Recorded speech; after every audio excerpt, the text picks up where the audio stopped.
Hey guys, welcome back tonight.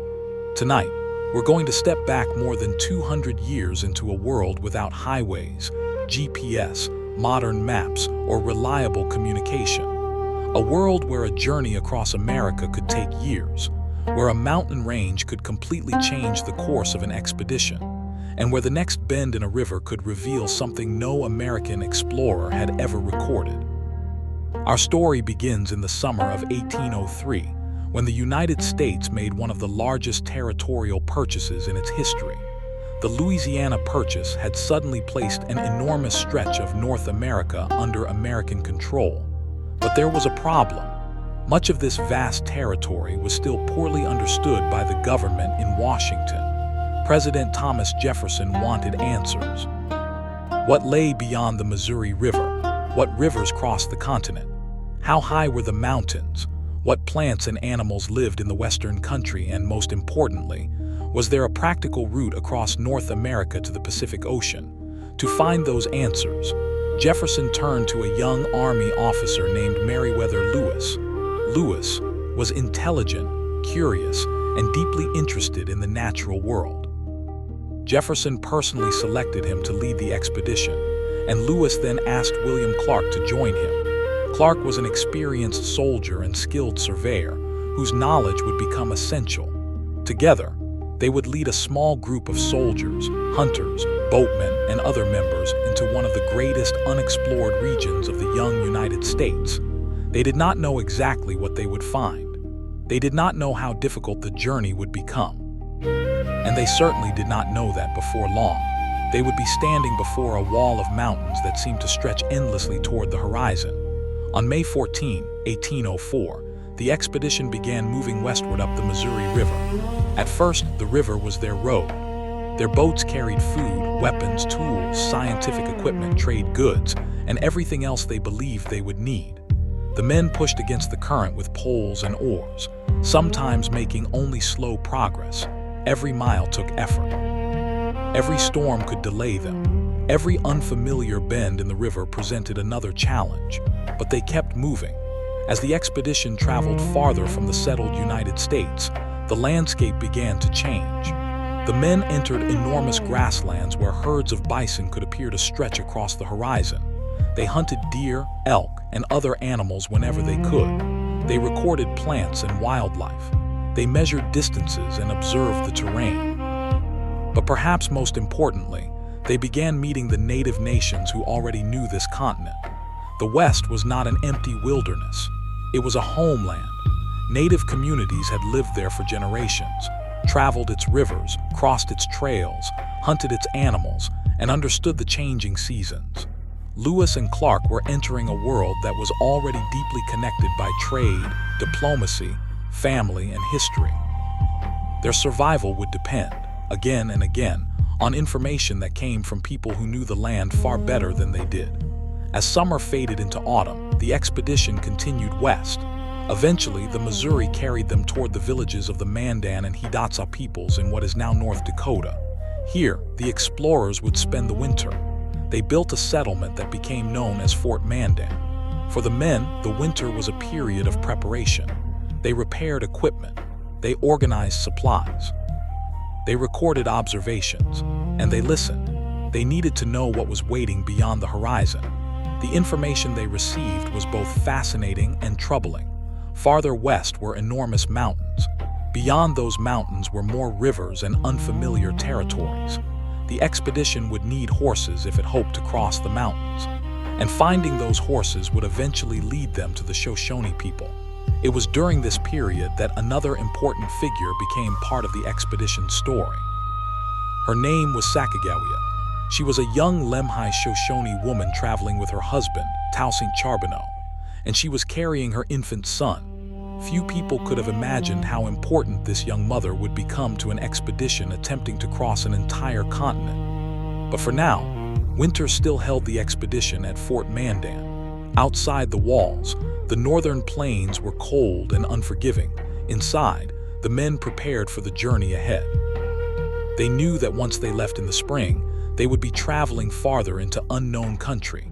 They would move farther away from American settlements. Food would become harder to replace. Equipment would become harder to repair, and eventually, the Missouri River itself would lead them toward the greatest obstacle of the entire expedition, the Rocky Mountains. At the time, the men did not know exactly how enormous those mountains were. They did not know how difficult the trails would become. They did not know how their horses would perform on the steep terrain, and they did not know what they would see when they finally reached the other side. They only knew that somewhere beyond those mountains was the Pacific Ocean. And in the spring of 1805, Lewis and Clark would leave Fort Mandan and begin moving toward it. They were about to discover that the hardest part of their journey was still ahead. Spring finally arrived. After spending the winter at Fort Mandan, Lewis and Clark prepared their men for the next stage of the journey. On April 7, 1805, the main expedition left Fort Mandan and began moving westward up the Missouri River. The river once again became their road. The expedition's boats carried supplies, weapons, tools, scientific instruments, and trade goods. The men moved slowly against the current, working with poles, oars, and sails whenever the wind allowed. They were now entering country that was increasingly unfamiliar to the American explorers. The plains stretched for enormous distances. The horizon seemed almost empty, but the land was anything but lifeless. Bison moved across the grasslands in great herds. Elk and deer appeared along the river. Birds filled the skies. And everywhere the expedition traveled, native communities possessed knowledge of the land that the explorers desperately needed. Lewis and Clark continued to record everything they could. They measured distances. They observed the landscape. They collected plants. They described animals. They recorded weather conditions. The expedition was not simply traveling. It was creating a record of a continent that many Americans had never seen. But the journey soon presented a difficult geographical problem. The Missouri River divided into multiple branches. Lewis and Clark had to decide which one represented the true river. Choosing incorrectly could send the expedition hundreds of miles in the wrong direction. They carefully studied the landscape. They examined the current. They considered information they had received from native people. Eventually, they determined which branch was the Missouri. The decision allowed them to continue west. But the river soon became more difficult. The current grew stronger. The landscape became more rugged. And then they heard something, a distant roar. At first, the sound may have seemed like thunder. But it was not thunder, it was water. The expedition was approaching the Great Falls of the Missouri. When Lewis first saw the falls, the scale of the scene was extraordinary. The Missouri River suddenly dropped through a series of powerful falls and rapids. The water crashed against rocks with tremendous force. Mist rose into the air. The sound dominated the landscape. The explorers had reached a place where the river could no longer carry them forward. Their boats were useless against the falls. They would have to go around. That meant an enormous overland portage. The men had to carry equipment across rough terrain. They had to move their boats. They had to transport food. They had to carry weapons and scientific instruments. Nothing could simply be left behind. Everything they needed for the rest of the journey had to come with them. The work was exhausting. The summer sun beat down on the men. The ground was rough. The loads were heavy. Their clothing became worn. Their feet became sore. The men were already thousands of miles from home, and yet the most difficult part of the expedition was still ahead. They built a large wheeled vehicle to help transport some of their equipment. But even with this assistance, progress was painfully slow. The Great Falls became one of the greatest physical challenges they had faced so far. For days, the men worked. They carried, they dragged, they pushed, they repaired, then they carried again. The expedition's progress slowed dramatically. Every delay mattered. Food supplies had to last. Animals needed to be fed. The men needed strength. Yet there was no alternative. The river was blocked. Eventually, the portage was completed. The expedition returned to the Missouri and continued west. But something had changed. The landscape ahead was becoming increasingly mountainous. The men began seeing distant peaks rising above the plains. At first, the mountains looked far away, but each day they seemed closer. Lewis and Clark had heard descriptions of the Rocky Mountains. They knew they would eventually have to cross them, but they still did not understand what that would mean. They had imagined a mountain barrier, perhaps a range that could be crossed through a single pass. perhaps a difficult but manageable overland journey. Their expectations were based on incomplete information. The reality would be much more complicated. As the expedition continued upstream, the Missouri became narrower and more confined. The men began entering a landscape shaped by mountains. The river twisted between rocky terrain. The open plains were disappearing behind them. The wilderness became more dramatic. And every mile west brought them closer to the moment when the river would no longer be enough. They were heading toward the Continental Divide, but they did not yet know what they would see when they reached it. Lewis, especially, was eager to find out. He believed the western route might be closer than it actually was. He hoped that once they crossed the mountains, they would find a great river flowing toward the Pacific. That expectation was about to be tested. The expedition continued. The men hunted when they could. They repaired equipment. They watched their horses carefully. They gathered information from native people, and they moved farther into a landscape where almost everything was new to them. The mountains grew larger. The river became more difficult. The air became different. The horizon changed. The men were approaching a geographical turning point soon. Lewis would move ahead of the main expedition. He would climb into the mountains. He would reach a place that should have marked the beginning of the easiest part of their journey. Instead, it would become one of the most surprising moments of the entire expedition. On August 12, 1805, Lewis would finally stand at the Continental Divide, and when he looked west, he would discover that the Rocky Mountains were not ending. They were only beginning. The morning of August 12, 1805, began like many other mornings on the expedition.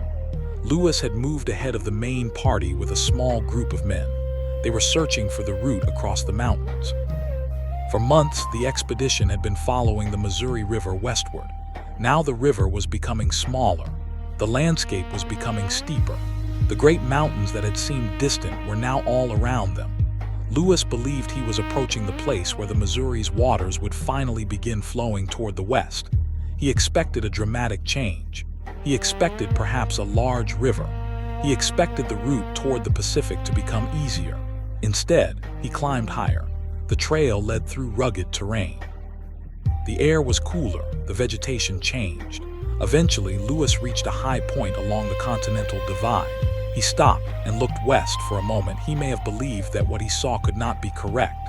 There was no enormous western river waiting below. There was no easy valley stretching toward the Pacific. There was no immediate end to the mountains. Instead, there were mountains. And beyond those mountains were more mountains. Ridge after ridge disappeared into the distance. The landscape seemed to continue without an obvious end. The view was both beautiful and deeply troubling. Lewis had expected the Continental Divide to represent a major turning point. Geographically, it did. But practically, it meant that the hardest part of the journey was still ahead. The small stream he encountered was not the mighty river he had expected. It was merely the beginning of the western drainage system. The explorers had reached the top of the continent's watershed, but they had not reached the Pacific.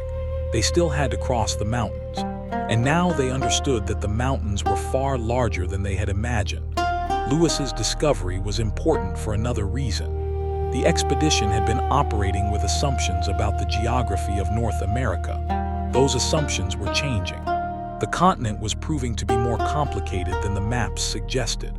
The Rocky Mountains were not one simple wall.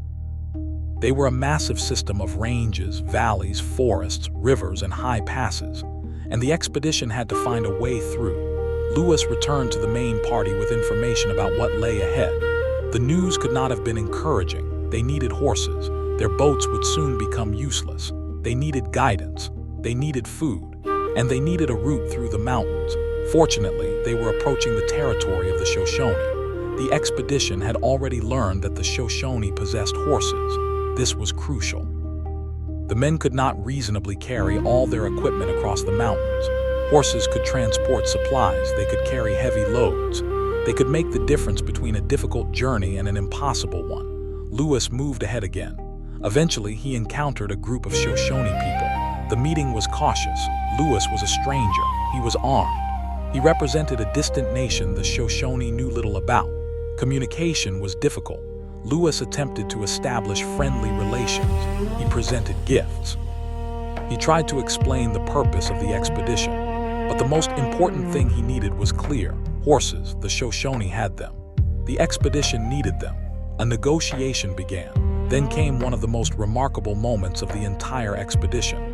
The main group approached. Among them was Sacagawea. She had been traveling with the expedition for months. She was young. She was carrying her infant son, Jean-Baptiste, and she had not seen her Shoshone family for years. When Sacagawea recognized members of the group, the encounter became deeply personal. Kamawe, the Shoshone leader Lewis had met, was her brother. The expedition had unexpectedly brought a young woman back into contact with her own family in the middle of a continent-crossing journey. Her presence helped establish a stronger connection between the expedition and the Shoshone. The negotiations became more productive. The explorers were able to acquire horses. But horses alone would not solve their problems. They needed information. The Shoshone knew the mountains, they knew the trails, they knew where the expedition could travel, they knew where water could be found, they knew the conditions of the passes. The explorers now had something they desperately needed: local knowledge. With horses and guidance, the expedition prepared to cross the Bitterroot Mountains. The men packed their supplies carefully. They distributed loads among the horses. They checked weapons. They organized equipment. Every pound mattered. The mountains would test everything. The expedition began moving west. At first, the trail seemed manageable, but soon the terrain became increasingly difficult. The path narrowed. The slopes became steeper. The horses struggled. The men had to walk. They carried equipment. They steadied the animals. They moved slowly. The Rocky Mountains were no longer something visible in the distance. They were surrounding the expedition. Trees rose around them.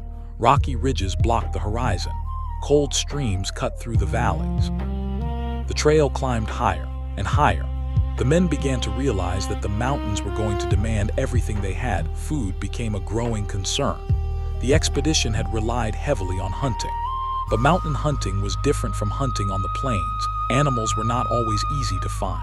The men searched the forests, they watched the trails, they hunted whenever opportunities appeared. But the amount of food available could change quickly. As their journey slowed, their supplies were consumed. The men became hungry. The horses became weaker. The expedition was entering one of the most difficult periods of the entire journey. At night, the men gathered around their fires. The mountains disappeared into darkness. The temperature dropped. The forest became silent except for the wind and the occasional sounds of animals. There was no way to know exactly what the next day would bring. The men could only continue. They moved deeper into the mountains. Their clothing became worn. Their shoes suffered. Their equipment was battered. The animals struggled under their loads, yet the expedition could not stop. They were too far from the Missouri to turn back easily, and they were still far from the Pacific. Every mile forward was a mile closer to the western rivers. The men followed the mountain trails. They crossed ridges. They descended into valleys. They climbed again. The journey became a cycle of exhaustion: climb, rest, walk, carry, search for food, move again. The mountains seemed endless. For Lewis and Clark, this was the moment when exploration stopped being an abstract idea. They were no longer simply recording an unknown landscape. They were physically fighting their way through it. Every trail was real. Every cliff was real. Every cold night was real. Every hungry day mattered. And yet slowly the expedition began to descend toward the western side of the mountains. The landscape changed. The streams began flowing in a different direction. The men were moving toward the Clearwater River. The worst of the mountain crossing was beginning to pass, but the expedition was not safe yet. Ahead were more rivers, more rapids, more unfamiliar country, and eventually the Pacific Ocean. The Rocky Mountains had not defeated them, but they had taught the expedition a lesson it would never forget. The continent was larger than their expectations. The mountains were more complicated than their maps, and survival depended not only on courage, but on knowledge from the land. Knowledge from native people, knowledge gained through experience, and the willingness to keep moving when the route ahead was uncertain. The expedition had crossed the Great Divide, but beyond the mountains, another chapter was waiting. The rivers of the West would now carry Lewis and Clark toward the Pacific, and they were about to discover that reaching the ocean would be another struggle of its own. The mountains were behind them, but the expedition was not yet safe. After the difficult crossing of the Bitterroot Mountains, Lewis and Clark and their companions descended toward the western rivers. For the first time in weeks, the journey began to feel different. The land opened, streams became larger, the trails became easier to follow, and the sound of moving water once again became central to their lives. They had crossed the continental divide. Now they needed to find the rivers that would carry them toward the Pacific Ocean. The first important river they reached was the Clearwater. Compared with the mountain trails, the river seemed almost like a gift. The expedition had been carrying equipment overland. Now they could build canoes and allow the water to carry them. But the men had to make those canoes themselves. They selected trees. They cut them. They shaped the wood. They hollowed the trunks. The work took time and strength, but eventually they had enough boats to continue. The transformation was remarkable. Only days earlier, the expedition had been struggling up steep mountain trails with horses. Now the men were preparing to travel by water again. But the rivers of the West were different from the Missouri. The current could be fast. Rapids appeared without warning. Rocks could damage a canoe. A single mistake could destroy supplies that the expedition could not easily replace. The men learned to read the water. They watched the current. They studied the rocks. They listened to information from native people familiar with the rivers. Again, knowledge became their greatest protection. The Clearwater eventually carried them toward the Snake River. The landscape around them was unfamiliar and beautiful. Forests covered parts of the valleys. Rocky cliffs rose above the water. The river moved through a landscape shaped by thousands of years of erosion and volcanic activity. To Lewis and Clark, much of it was new. To the people who lived there, it was home. Native communities had traveled these rivers for generations. They knew where the water was dangerous. They knew where fish could be found. They knew the best places to travel. The expedition's journals began recording this new world in detail. The men observed plants they had never seen before. They saw animals unfamiliar to many Americans. They described the landscape. They recorded the changing geography. Their notebooks were becoming a remarkable scientific record. But the journey remained physically demanding. The men were still exhausted from the mountains. Their clothing was worn. Their shoes were damaged. Their supplies were limited. And they were still hundreds of miles from the Pacific. The Snake River eventually connected them to the Columbia. The Columbia was one of the great rivers of the Pacific Northwest. Its size and power immediately made an impression. But the river was not simply a highway. It contained dangerous rapids and powerful currents. The expedition had to navigate carefully. At some points, the men had to carry boats and equipment around dangerous sections. At other places, they had to use ropes and careful steering. The river could be calm one moment and violent the next. The explorers had learned to respect water. The Missouri had taught them that. The Great Falls had taught them that. Now the Columbia was teaching them again. As they moved west, signs of the ocean began to appear. The water changed. The landscape changed. The air felt different. The men encountered native communities whose cultures were adapted to the rivers and coastal environment. They saw canoes unlike the boats they had used on the Missouri. They observed new forms of fishing and trade. The farther west they traveled, the more obvious it became that they had entered a different geographic world. Eventually, the Columbia widened. The river became enormous. The landscape around it opened toward the coast. And then came the moment they had been waiting for, the Pacific Ocean. In November 1805, the expedition finally reached the Pacific coast. After more than a year and a half of travel, the continent had been crossed. The men had followed the Missouri. They had climbed the Rocky Mountains. They had descended the western rivers. They had navigated the Columbia. And now ahead of them was the ocean. For Lewis and Clark, the achievement must have been enormous. They had succeeded in one of the central goals of their mission. But there was an uncomfortable truth. They were still far from home. The Pacific was not the end. It was only the westernmost point of the journey. Winter was approaching. They needed shelter. They needed food. They needed to repair equipment. And eventually, they would have to cross the continent again. They chose a site near the mouth of the Columbia River and built what became known as Fort Clatsop. The fort was not a grand structure. It was a practical winter camp. The men needed protection from the weather. The Pacific Northwest winter was very different from the Great Plains. Rain was frequent. The ground could remain wet for long periods. Clothing became damp. Wood had to be gathered constantly. The men hunted to obtain meat. They worked to preserve supplies. The expedition settled into a routine: wake, work, hunt, repair, record, eat, sleep, repeat. The men had reached the Pacific, but there was little time for celebration. They knew they would eventually have to leave. During the winter, Lewis and Clark continued writing. Their journals contained observations about the landscape, plants, animals, weather, and native communities. The expedition had become a moving scientific laboratory. Everywhere they went, they collected information. Every new animal was worth observing. Every unfamiliar plant was worth recording. Every river and mountain could help improve the map. The expedition had begun as a geographic mission. It was becoming a scientific record of the American West. But the men were also thinking about home. They had been away for more than a year. Their families were thousands of miles away. Their supplies were running low. The men had endured too much to remain on the Pacific coast indefinitely. Eventually, spring would come. And with spring would come the journey home. The return would be different from the journey west. They now knew the broad route. They had more geographic knowledge. They had experience with the rivers. They knew the mountains were possible to cross. But knowing that a journey was possible did not make it easy. The Rocky Mountains were still waiting. The same mountains that had exhausted them on the westward journey would have to be crossed again. The same narrow trails, the same steep slopes, the same cold weather, the same difficult terrain. And this time, they would be carrying the knowledge of the entire expedition with them. In March 1806, the expedition finally left Fort Clatsop. The men turned their backs on the Pacific. They began traveling east. The Columbia carried them back toward the interior. But the return journey would not simply retrace every step. Lewis and Clark wanted to explore additional territory.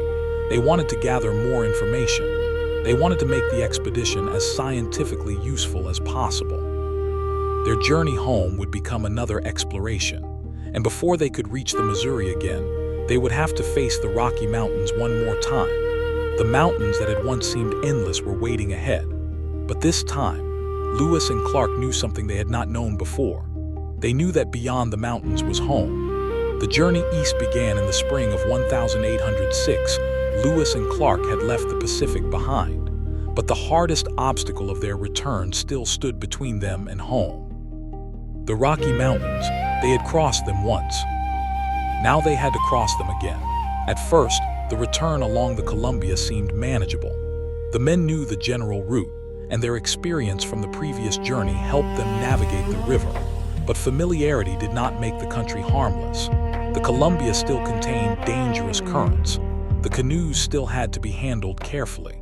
The men still had to carry supplies around difficult sections, and every mile east brought the mountains closer. Eventually, the expedition reached the interior country again. They encountered native communities they had met before and exchanged information and goods. The men were gradually moving toward the Bitterroot Mountains. The mountains were visible in the distance. The sight must have brought mixed emotions. They had crossed these mountains months earlier while hungry, exhausted, and uncertain. Now they knew what was waiting. They knew the trails were steep. They knew snow could remain in the high country. They knew food could become scarce. They knew the horses would struggle. But they also knew the mountains could be crossed. That knowledge mattered. The expedition reached the country of the Nez Perce. The Nez Perce had already helped the explorers during their westward journey. Their knowledge of the region was invaluable. The expedition depended on native assistance for information about trails, food, horses, and mountain conditions. But the timing of the return created a problem. The mountains were still difficult to cross. Snow remained in the high country. The Nez Perce understood the danger. Lewis and Clark wanted to proceed. But moving too early could be dangerous. They had to wait. Waiting was frustrating. The expedition had been away from home for so long. The men wanted to continue. But the mountains dictated the schedule. Nature had the final decision. Eventually, conditions improved enough for them to begin the crossing. They moved toward the Bitterroot Mountains. The trail became difficult once again. Snow covered portions of the route. The horses struggled. The men had to move slowly. They searched for the safest passages.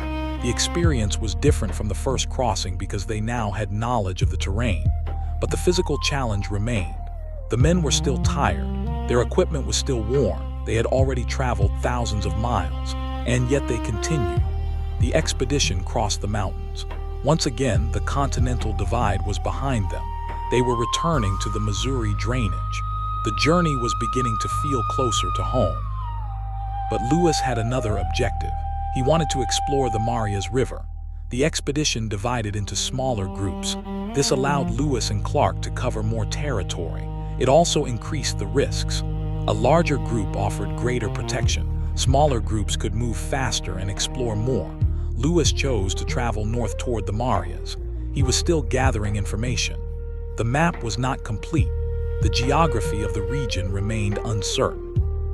The expedition had already accomplished more than anyone could have expected, but Lewis wanted additional information before returning to St. Louis. The journey brought him into territory controlled by the Blackfeet. This was a sensitive region. The Blackfeet were powerful in the northern plains. They had their own relationships with neighboring native nations. They had their own interests in horses and weapons. The arrival of an armed American expedition could create tension. Lewis and his companions encountered a group of Blackfeet men. At first, the situation was uncertain. The Americans attempted to communicate, but the presence of weapons made the encounter dangerous. The Blackfeet men were interested in the expedition's horses and firearms. Lewis and his men understood that allowing their weapons to be taken could leave them vulnerable. The situation escalated. A struggle followed. 2 Blackfeet men were killed. Lewis and his companions immediately withdrew. The encounter lasted only a short time, but its consequences were significant. It demonstrated how complicated the political world of the West had become. The expedition was not moving through an empty wilderness. They were traveling through territories where native nations had their own boundaries, alliances, rivalries, and interests. Lewis and Clark were representatives of a growing American nation. Their journey was part of a larger process that would eventually bring enormous change to the West. But in 1806, the immediate concern was survival. Lewis and his companions continued south and east. They needed to reconnect with Clark and the other members of the expedition. Eventually, the groups came together. The Missouri River was once again their route. The landscape was becoming more familiar. The river carried them east. The men could feel the journey approaching its conclusion, but they still had many miles to travel. They had been away from home for more than 2 years. Their bodies carried the evidence. Their clothing was worn. Their equipment had been repaired repeatedly. Their supplies were diminished. But they had something they had not possessed when they left: knowledge. They had maps. They had journals. They had scientific specimens.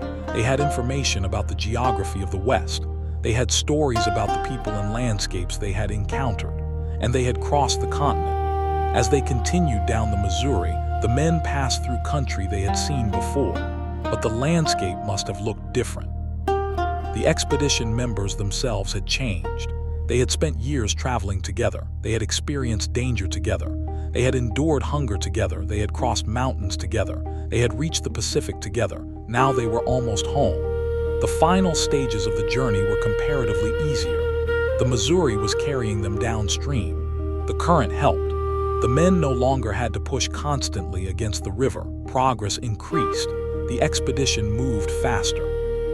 Eventually, familiar settlements began appearing. The wilderness was giving way to the world they had left behind. Then, in September 1806, the expedition arrived at St. Louis. They were home. More than 2 years had passed since they had departed. The men had crossed the continent and returned. The mission had succeeded. But the world they returned to was not exactly the same world they had left. Their expedition had demonstrated that a practical overland route across the continent was possible. Their journals had recorded enormous amounts of geographic and scientific information. Their maps had expanded American knowledge. Their observations would influence future explorers, traders, scientists, and settlers. The Rocky Mountains had been crossed. The Pacific had been reached. And the great unknown territory beyond the Mississippi was no longer quite as unknown to Americans. But the story did not end with the expedition's return.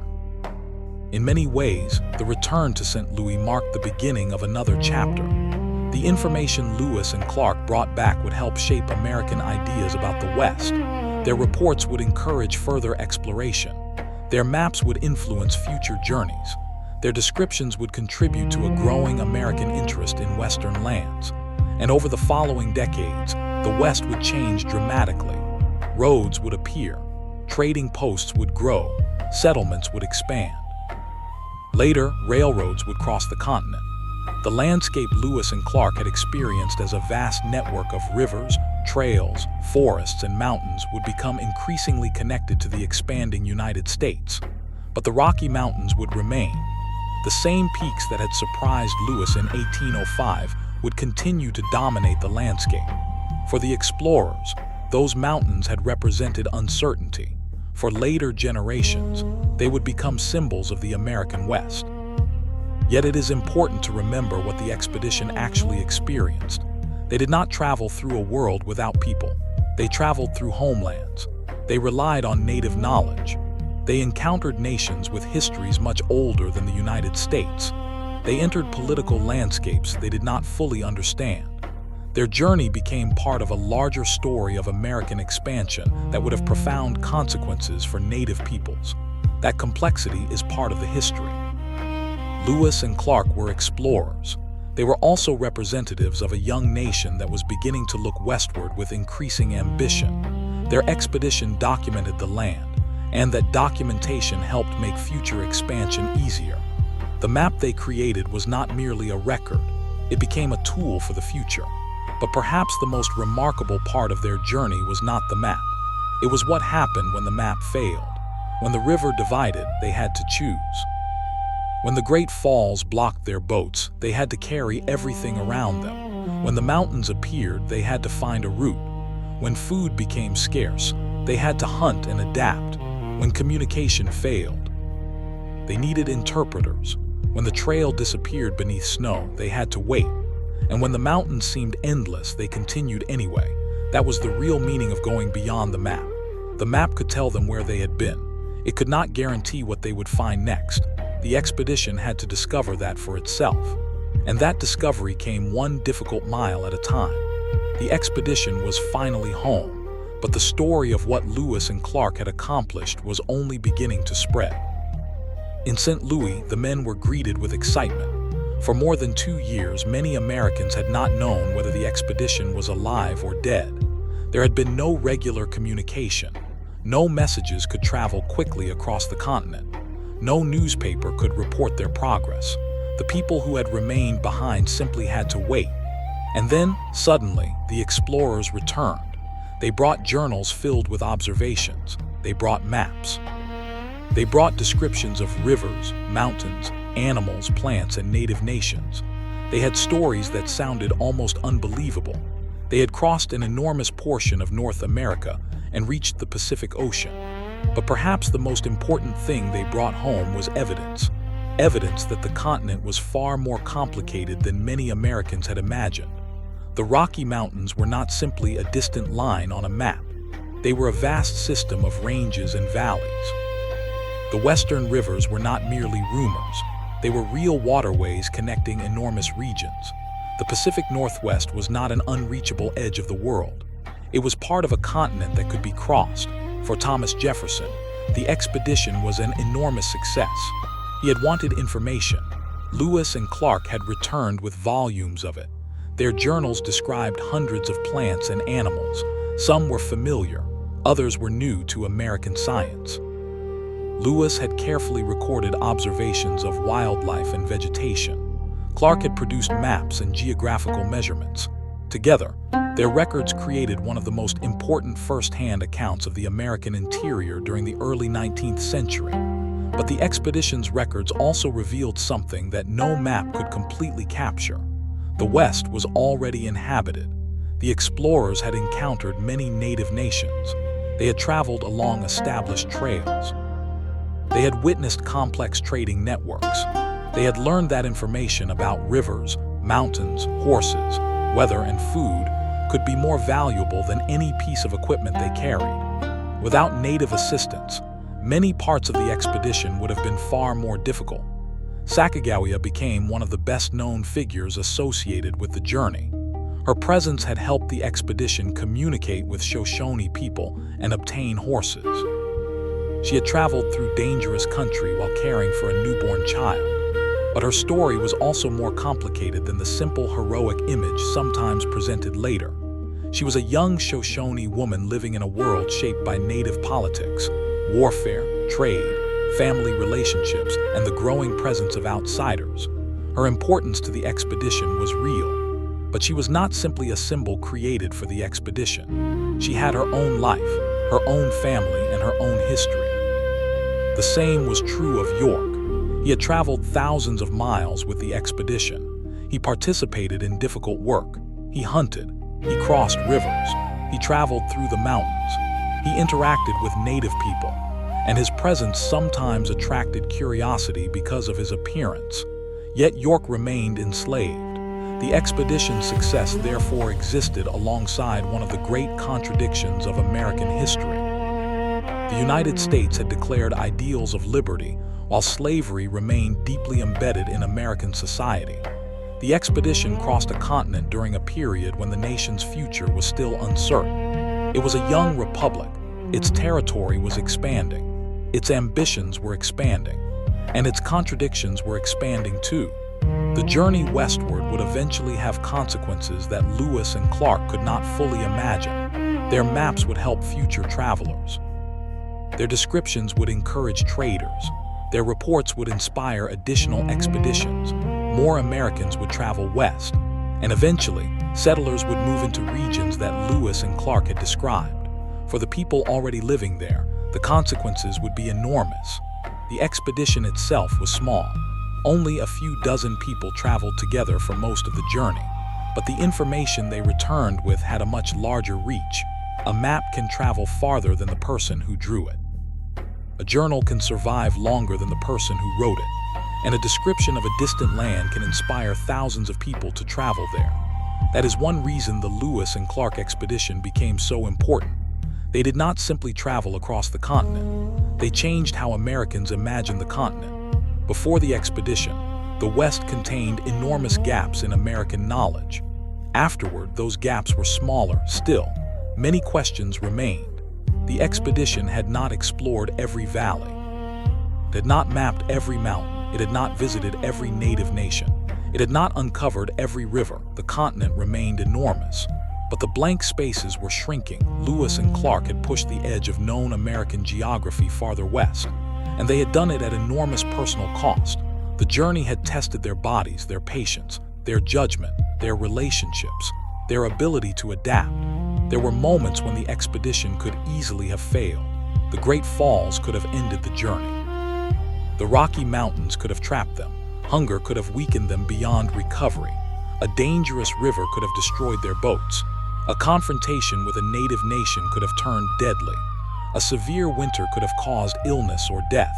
At countless moments, success depended upon decisions made with incomplete information. That is what makes their journey so remarkable.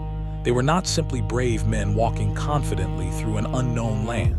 They were often uncertain. They were often tired. They sometimes misunderstood what they were seeing. They depended upon other people. They made mistakes. And yet they adapted. The expedition's greatest strength may have been its ability to change plans when reality demanded it.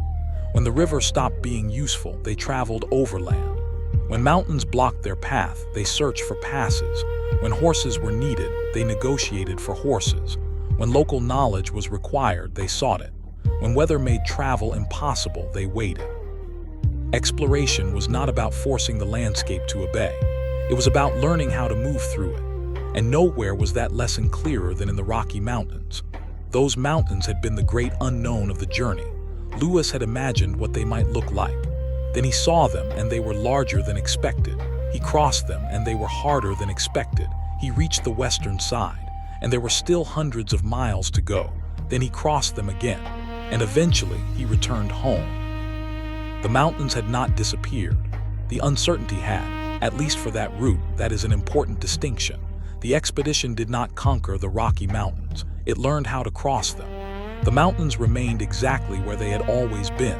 Their rivers continued flowing, their forests continued growing, their storms continued arriving.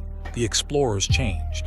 The land did not need to. Years later, the Lewis and Clark expedition would become part of America's national mythology.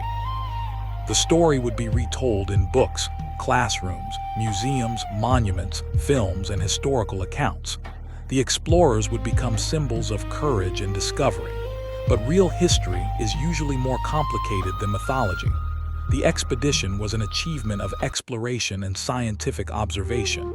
It was also part of a larger process of American expansion. The West was not empty.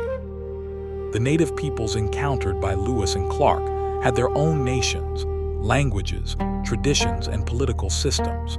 Their knowledge made the expedition possible in many places. Their lives would later be profoundly affected by the expansion that followed. Remembering both sides of that history makes the expedition more meaningful, not less, because the true story is more interesting than a simple legend.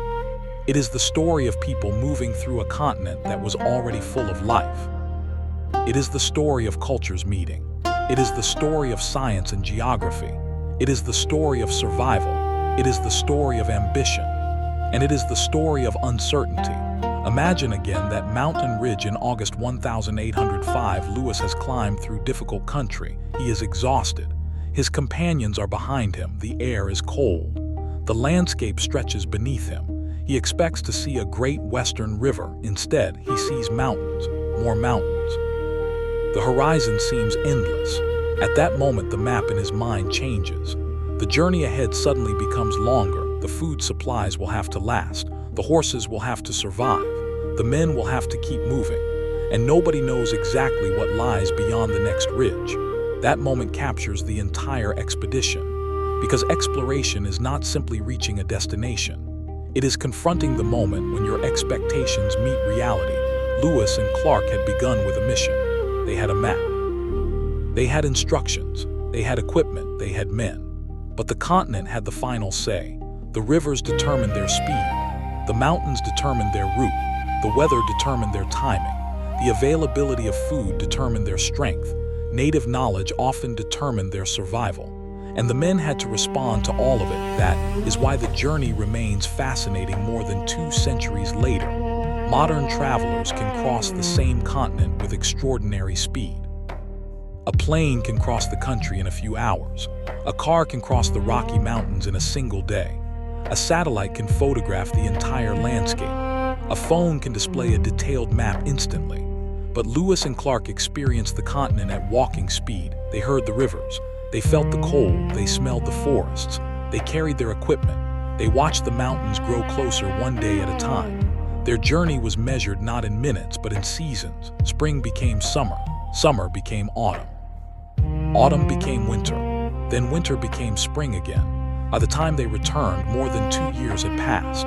The men who entered the West were not exactly the same men who returned. They had changed physically. They had changed psychologically. They had learned to live with uncertainty. They had learned how little they truly knew when they began.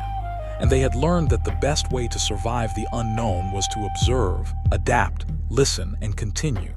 The expedition had gone beyond the map.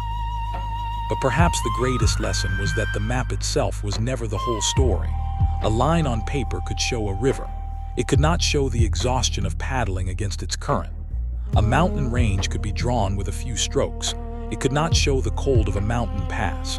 A trail could be marked on a map. It could not show the hunger of the people walking along it. A place could be labeled.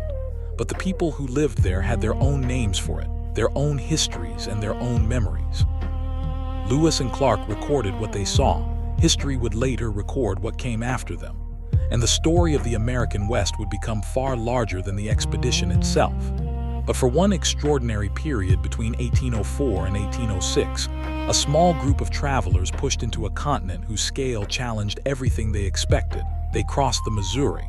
They survived the Great Falls. They climbed the Rocky Mountains. They found the Shoshone. They crossed the Continental Divide. They descended the western rivers. They reached the Pacific. Then they turned around and they crossed the mountains again. They returned to the Missouri and finally they came home.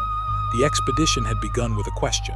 What lies beyond the map? The answer was not one river. It was not one mountain. It was not one destination. The answer was an entire continent. A continent of rivers and mountains, forests and plains, storms and sunlight, wildlife and unfamiliar plants, native nations and ancient trails. Danger and beauty. And beyond all of it, a vast landscape that had existed long before the explorers arrived. Lewis and Clark entered that landscape as outsiders. They left it carrying a deeper understanding of its size and complexity. Their journey did not end the mystery of the American West. It simply moved the boundary of what was known.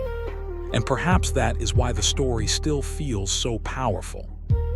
Because even today, when almost every corner of the planet can be mapped, there remains something deeply human about standing before the unknown, looking toward a mountain, wondering what lies beyond it, and deciding to keep going. That was Lewis and Clark's journey, beyond the river, beyond the mountains, beyond the map.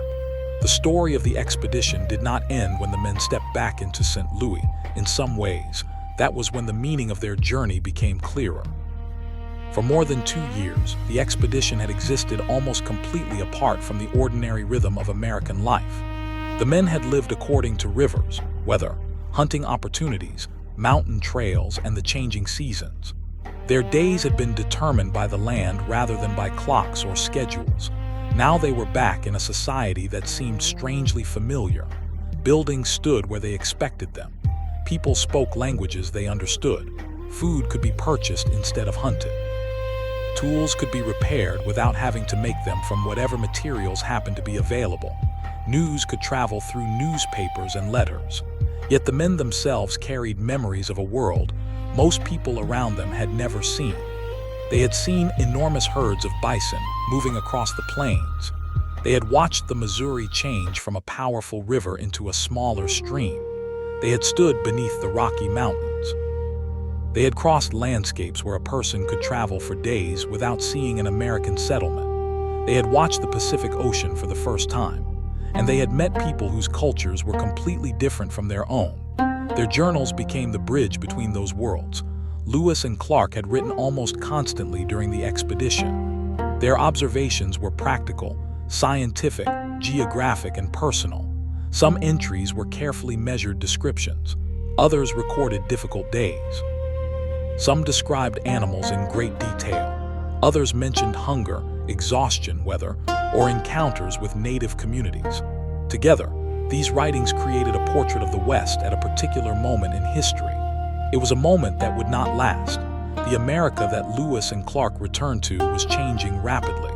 The Louisiana Purchase had dramatically increased the territory claimed by the United States. The federal government wanted to understand the new lands.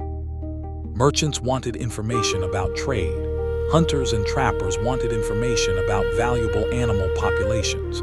Future settlers would want information about rivers and routes, and politicians would eventually look farther west. The expedition had provided information for all of them. But there was an irony. The more the West became known to Americans, the more people would want to enter it. The very maps created by explorers could make future exploration easier. The trails described in journals could become routes for traders. The rivers recorded by surveyors could become transportation corridors.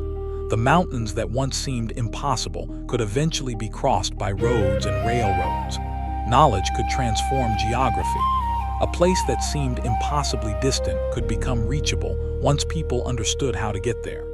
This was one of the most important consequences of the expedition. The explorers had not simply collected information, they had reduced uncertainty. And uncertainty had always been one of the greatest barriers to travel.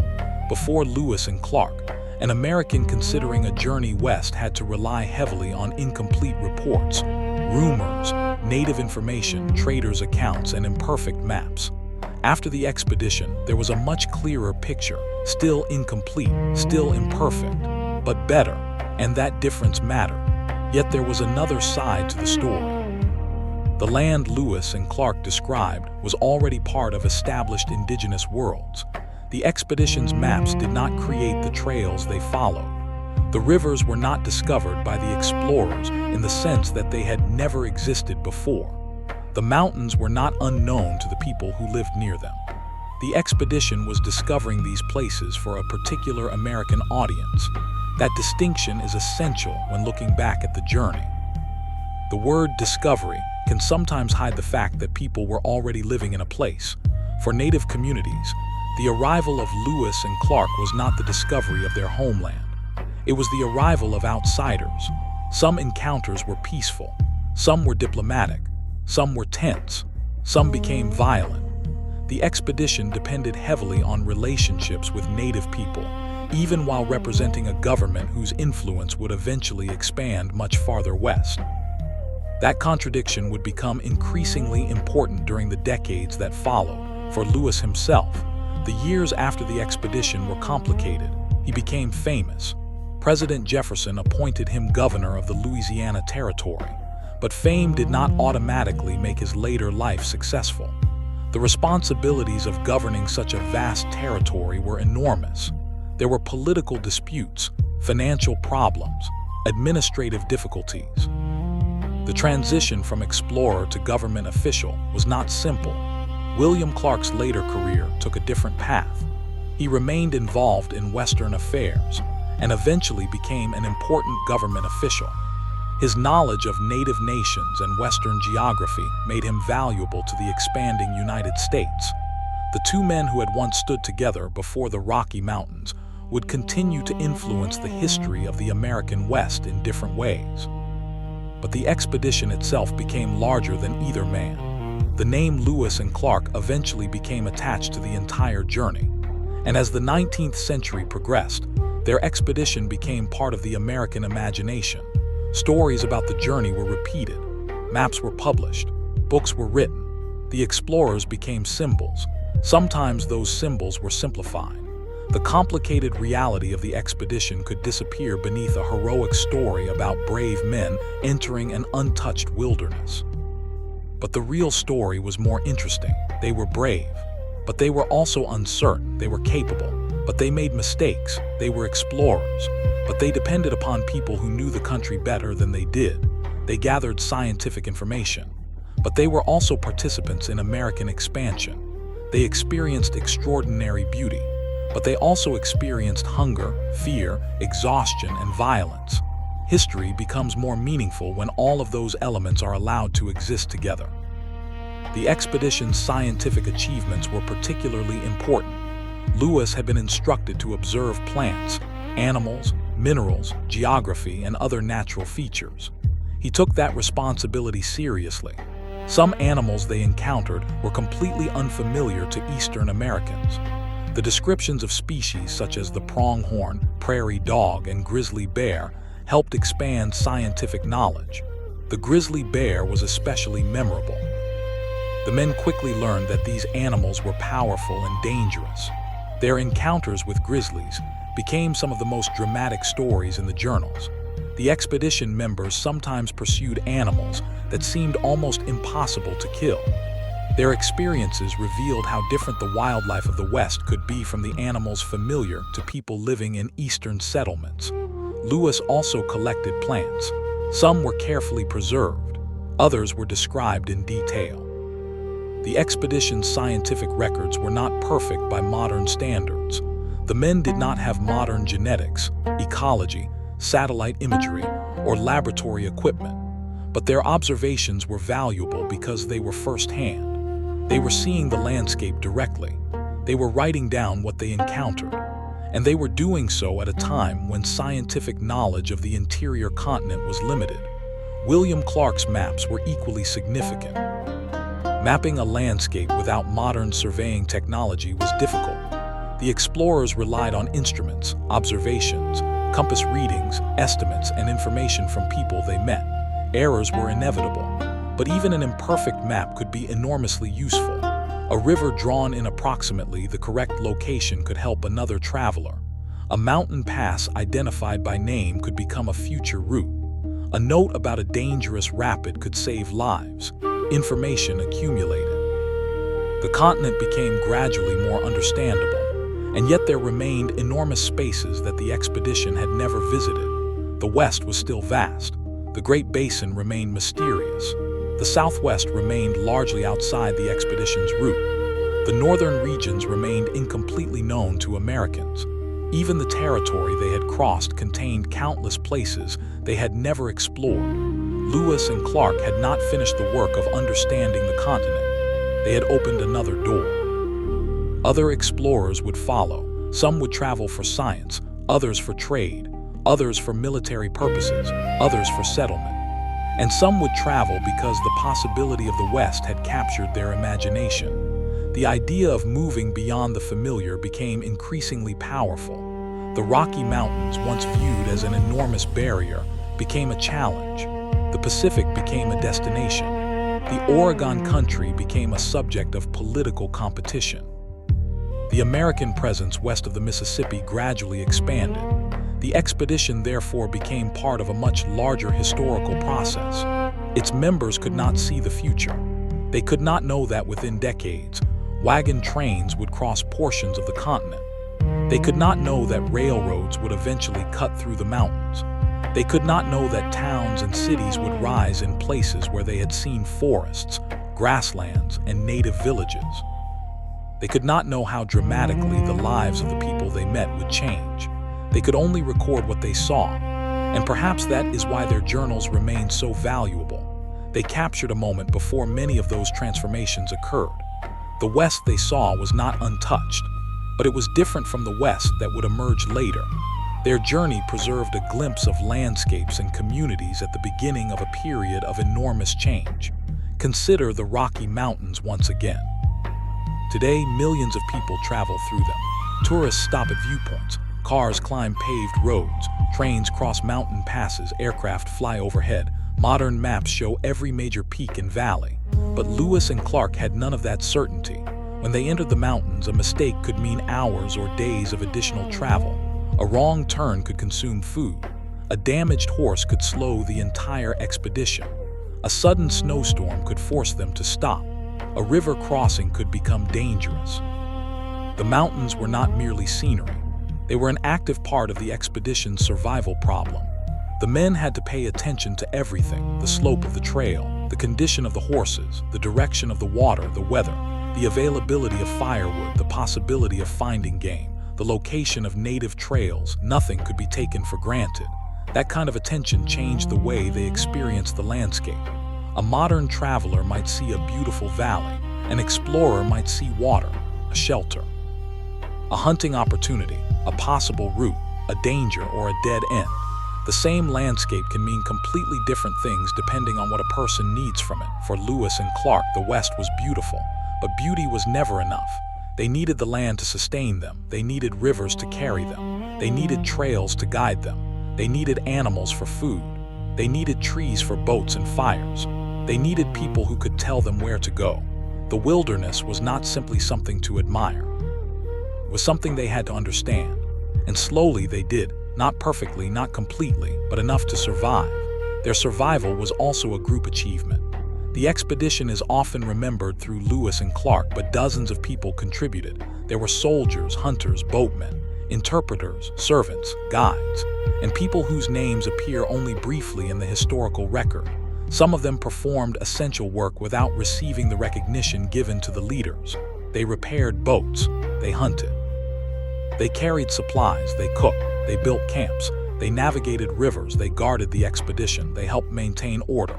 A journey of this scale could not have been completed by two men alone. The expedition was a community, and like every community, it contained disagreements, friendships, conflicts, exhaustion, humor, and moments of extraordinary cooperation. The men had to live together for years. There was nowhere to escape. If two people disagreed, they still had to share the same camp. If someone became sick, everyone was affected. If supplies were damaged, the entire group suffered. If a hunter failed to find food, the entire expedition might eat less. Their survival depended upon cooperation. That is one reason the expedition's return was such a remarkable achievement. They had not simply traveled far. They had kept a group functioning under extreme conditions for more than 2 years. They had crossed thousands of miles. And remarkably, the Corps of Discovery did not lose a member of the expedition to hostile action or starvation during the journey. There was one notable death. Sergeant Charles Floyd died in August 1804, early in the expedition, probably from a ruptured appendix. His death reminded the men how vulnerable they were. Medical care was primitive. A serious illness could become fatal quickly. The expedition continued without him, but his death remained part of the journey's history. Every mile afterward was traveled without one of the men who had started the journey. This is another detail that can disappear from the heroic version of the story. Exploration involved loss. It involved uncertainty about health. It involved fear. It involved people knowing that they might not return. The men who left in 1804 could not know whether they would see their families again. That knowledge must have been present, even during moments of excitement. Every time the expedition moved farther west, home became more distant. When they reached the Pacific, they were as far from St. Louis as they would ever be. And then they had to turn around. The return journey must have carried a different emotional weight. They were no longer moving toward a destination that existed only in imagination. They were moving toward home. The mountains they had once feared became familiar obstacles.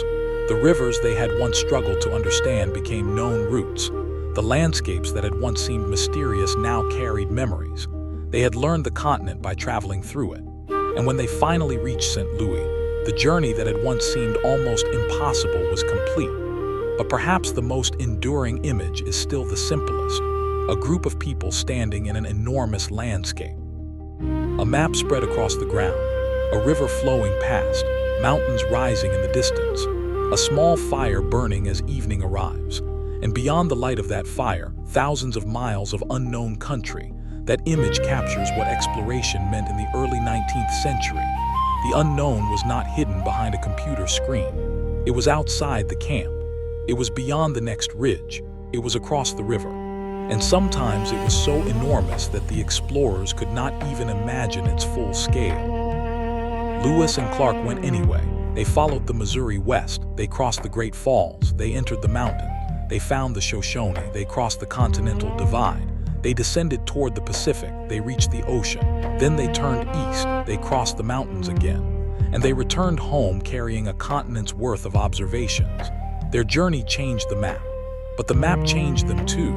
They left St. Louis as explorers searching for answers. They returned as witnesses to the extraordinary size, diversity, and complexity of the American West. And somewhere in the mountains, on a cold August day in 1805, Lewis had looked toward a horizon filled with more mountains and learned the lesson that would define the entire expedition. Sometimes reaching the unknown does not mean finding the end of the journey. Sometimes it means discovering how much farther you still have to go. But there was one final question that remained after the expedition returned. What exactly had Lewis and Clark changed? The answer could not be found in a single map or a single journal entry. It was hidden in the thousands of details they had carried home. The names of rivers, the locations of mountain passes, the descriptions of animals, the observations of plants, the accounts of native nations, the measurements of distances, the stories of storms, rapids, hunger, and exhaustion. Together, these details transformed the way Americans understood the western half of the continent. Before the expedition, the West had been a place of uncertainty for many Americans. After the expedition, it became a place that could be imagined more clearly. People could picture the Great Plains. They could picture the Rocky Mountains. They could imagine rivers flowing toward the Pacific. They could read descriptions of animals that seemed almost unbelievable, and they could imagine themselves traveling west. That last consequence would become enormously important, because maps do more than describe places. Sometimes, they invite people to enter them. The Lewis and Clark expedition had not been designed as a migration. It was an exploration. But the information it returned would eventually help make migration easier. Years later, travelers would use some of the routes and information that explorers had documented. The West would become increasingly connected to the eastern United States. The process would be gradual at first, then it would accelerate. But in 1806, none of that future was visible. Lewis and Clark returned to a country that was still young. The United States had existed for only a few decades. Its population was concentrated mainly east of the Mississippi. Beyond the established settlements lay enormous territories that Americans knew only partially. The expedition had shown that the nation could send people across those distances. It had also shown that the journey was possible. That was powerful information. Yet the expedition had also revealed something that future travelers would sometimes forget. The West was not easy. The mountains were not small. The distances were not short. The weather was not predictable. The rivers were not always friendly. And survival depended on knowledge. Lewis and Clark had received that knowledge from many sources. Some came from books and maps. Some came from their own observations. Some came from military experience. But much of it came from native people. The Shoshone had helped them obtain horses. The Nez Perce had helped them during their western journey. Other native communities had provided food, directions, information, or warnings. Without those relationships, the expedition's chances of success would have been much lower. This was one of the great ironies of the expedition. The Americans had traveled into lands they described as unknown, yet the people who lived there possessed detailed knowledge of those lands. The explorers were learning. They were not creating the knowledge from nothing. They were entering existing systems of knowledge. A mountain trail was already a trail. A river route was already known. A hunting ground already had meaning. A mountain pass already had a history. A native community already had relationships with neighboring peoples. The expedition encountered a continent that was deeply inhabited and deeply understood by its indigenous peoples. This reality makes the journey more complicated, but also more fascinating. The explorers were not moving through an empty world. They were moving through a human world. And sometimes the success of their expedition depended on recognizing that fact. Consider the moment when the expedition needed horses. Lewis could not simply take them. He needed cooperation. He needed negotiation. He needed trust. And then Sacagawea's unexpected connection to the Shoshone transformed the situation. One family connection helped bridge a cultural divide. A young woman traveling with an American expedition suddenly became connected to a leader of her own people. The event was personal, but its consequences were practical. The expedition acquired horses. The horses made the mountain crossing possible. A personal reunion became part of the survival story of an entire expedition. History is often like that. Huge events can depend on small human connections. A conversation, a gesture, a shared language, a person recognizing another person, a warning given at the right moment, a trail pointed out by someone who has traveled it before. Lewis and Clark's journey was filled with such moments. Not every important event was dramatic. Some of the most important events were quiet.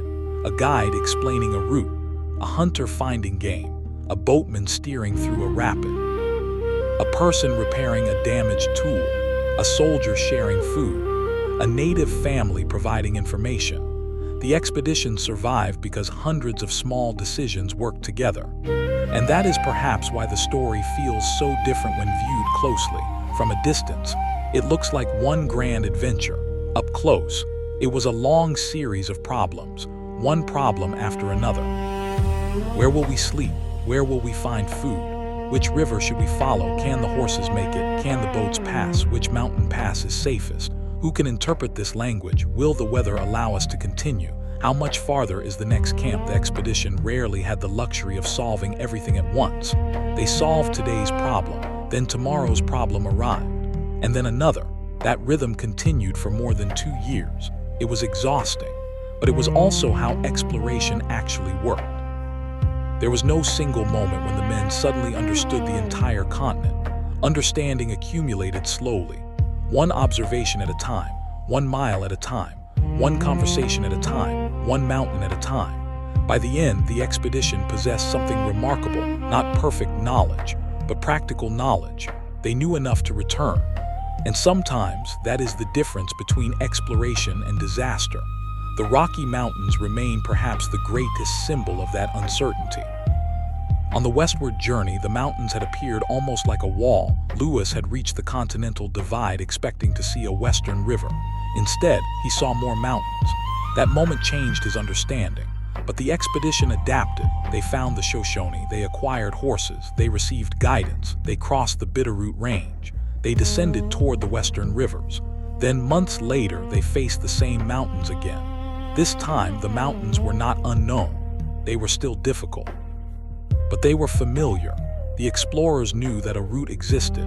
They knew roughly where to go. They knew what supplies they needed. They understood the importance of local guidance. Experience had transformed uncertainty into knowledge. That transformation is at the heart of the expedition. The first crossing had been a discovery. The second was a test of what they had learned. And they passed that test. But history would eventually turn their journey into something larger. The phrase Lewis and Clark became almost inseparable from the idea of American exploration. Their names appeared on geographic features. Their story entered school books. Their expedition became a symbol of courage, curiosity, and perseverance. But symbols can sometimes become too simple. The real expedition was not a perfectly organized march of heroes. It was messy. It was uncertain. It contained conflict. It contained mistakes. It contained people whose contributions were later overlooked. And it unfolded within a much larger history of indigenous nations and American expansion. The more carefully we examine the expedition, the more human it becomes. Lewis was not simply a fearless explorer. He was a man carrying enormous responsibility. Clark was not simply a mapmaker. He was a leader responsible for keeping people and equipment moving through dangerous terrain. The soldiers were not merely background figures. They were the people who performed the physical labor that kept the expedition alive. Sacagawea was not merely a symbol. She was a young mother navigating an extraordinary situation. York was not simply an enslaved servant traveling with Clark. He was a member of the expedition whose experiences and contributions deserve to be remembered. And the native people they encountered were not simply characters in an exploration story. They were communities with their own histories. When these people are placed back into the story, the expedition becomes much richer. It becomes a story about contact, about cooperation, about misunderstanding, about power, about survival, and about a rapidly changing continent. The years after the expedition would bring even greater changes. The United States would continue expanding westward. More explorers would enter the interior. Traders would establish new routes. The fur trade would expand. Settlers would follow. Military expeditions would travel west, and eventually, enormous numbers of Americans would cross the continent. The world Lewis and Clark had entered in 1804 would become increasingly connected to the world east of the Mississippi. But that future was invisible when the expedition first began. Imagine the men leaving St. Louis in May 1804. Behind them were familiar settlements. Ahead was the Missouri River. Beyond that were plains. Beyond the plains were mountains. Beyond the mountains was the Pacific. But the men did not know exactly how those pieces connected. They had an objective. They did not have certainty. That distinction is what made the expedition dangerous. They were not traveling along a known highway. They were building the route as they went. Every major obstacle forced them to learn. The Great Falls taught them that rivers could suddenly become impassable. The mountains taught them that geography could be far larger than expected. The Shoshone taught them how important horses and local knowledge would be. The western rivers taught them to adapt to unfamiliar currents. The Pacific taught them that reaching the destination did not mean the journey was finished. And the return journey taught them that knowledge gained through experience could be just as valuable as courage. When the men finally reached St. Louis, they had completed something that very few people in their world could imagine. They had traveled across an entire continent and returned with a record of what they had seen.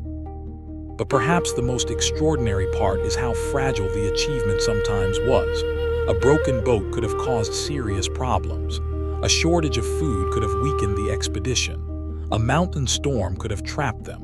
A misunderstanding could have become a violent conflict. A horse could have been lost at exactly the wrong moment. A guide could have refused to help. A river could have taken a life. There were countless ways the expedition could have failed. The fact that it succeeded should not make the danger seem smaller. It should make the achievement more remarkable. The expedition was successful because the men continually adapted to circumstances they could not control. That lesson remains relevant today. We often imagine exploration as a straight line: start here, go there, reach the destination. But real exploration is rarely so simple. The route changes, the weather changes, the information changes, the traveler changes. Lewis and Clark began with assumptions about the continent. The continent changed those assumptions. By the time they returned, they had learned to expect the unexpected. And perhaps that is the greatest legacy of their journey. Not simply the places they visited, not simply the maps they created, but the understanding that the unknown cannot be mastered before it is encountered. It must be faced, observed, understood, and crossed. The Rocky Mountains remain where they were in 1805. The Missouri still flows. The Columbia still reaches the Pacific. The forests and valleys still hold traces of the landscape the expedition encountered. But the world around them changed, and the maps they carried home became part of that change. The expedition had begun with a question about what lay beyond the American frontier. It ended with a new set of questions. What would happen next? Who would follow the trails? How would the United States use the knowledge? How would native nations respond to the growing presence of American power? What would happen to the landscapes Lewis and Clark had described? Those questions would shape the next century. The explorers could not answer them. They had done their part. They had gone west. They had crossed the mountains. They had reached the ocean. They had returned. And now history would continue without them. But their journey remained.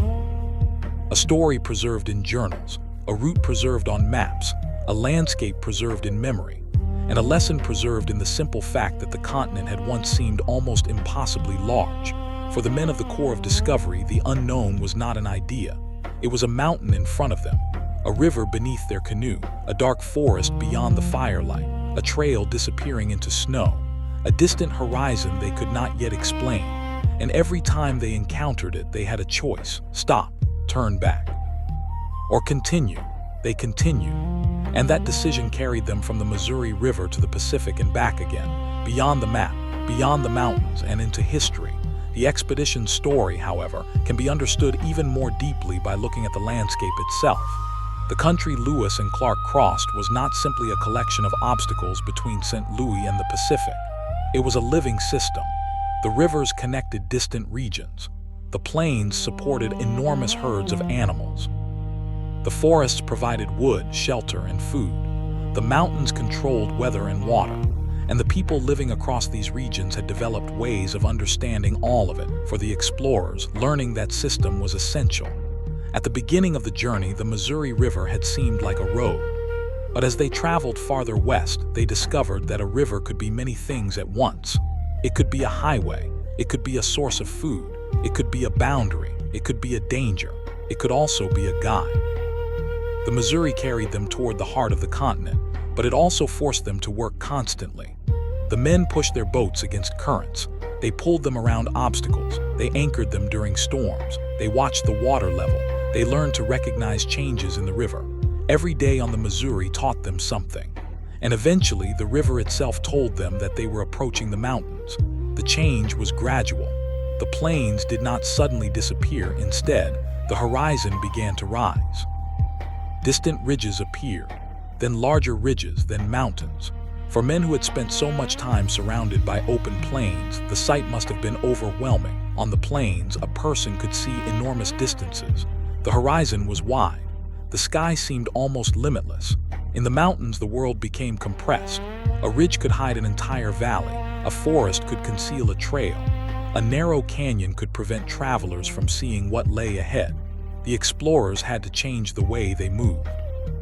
They could no longer rely on the openness of the plains. The mountains demanded concentration. A horse had to be watched carefully. A load had to be secured. A trail had to be inspected. A river crossing had to be judged.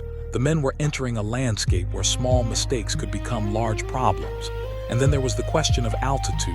As the expedition climbed higher, the air became colder. Snow remained in places. The vegetation changed. The animals they encountered changed. Even the rhythm of the journey changed.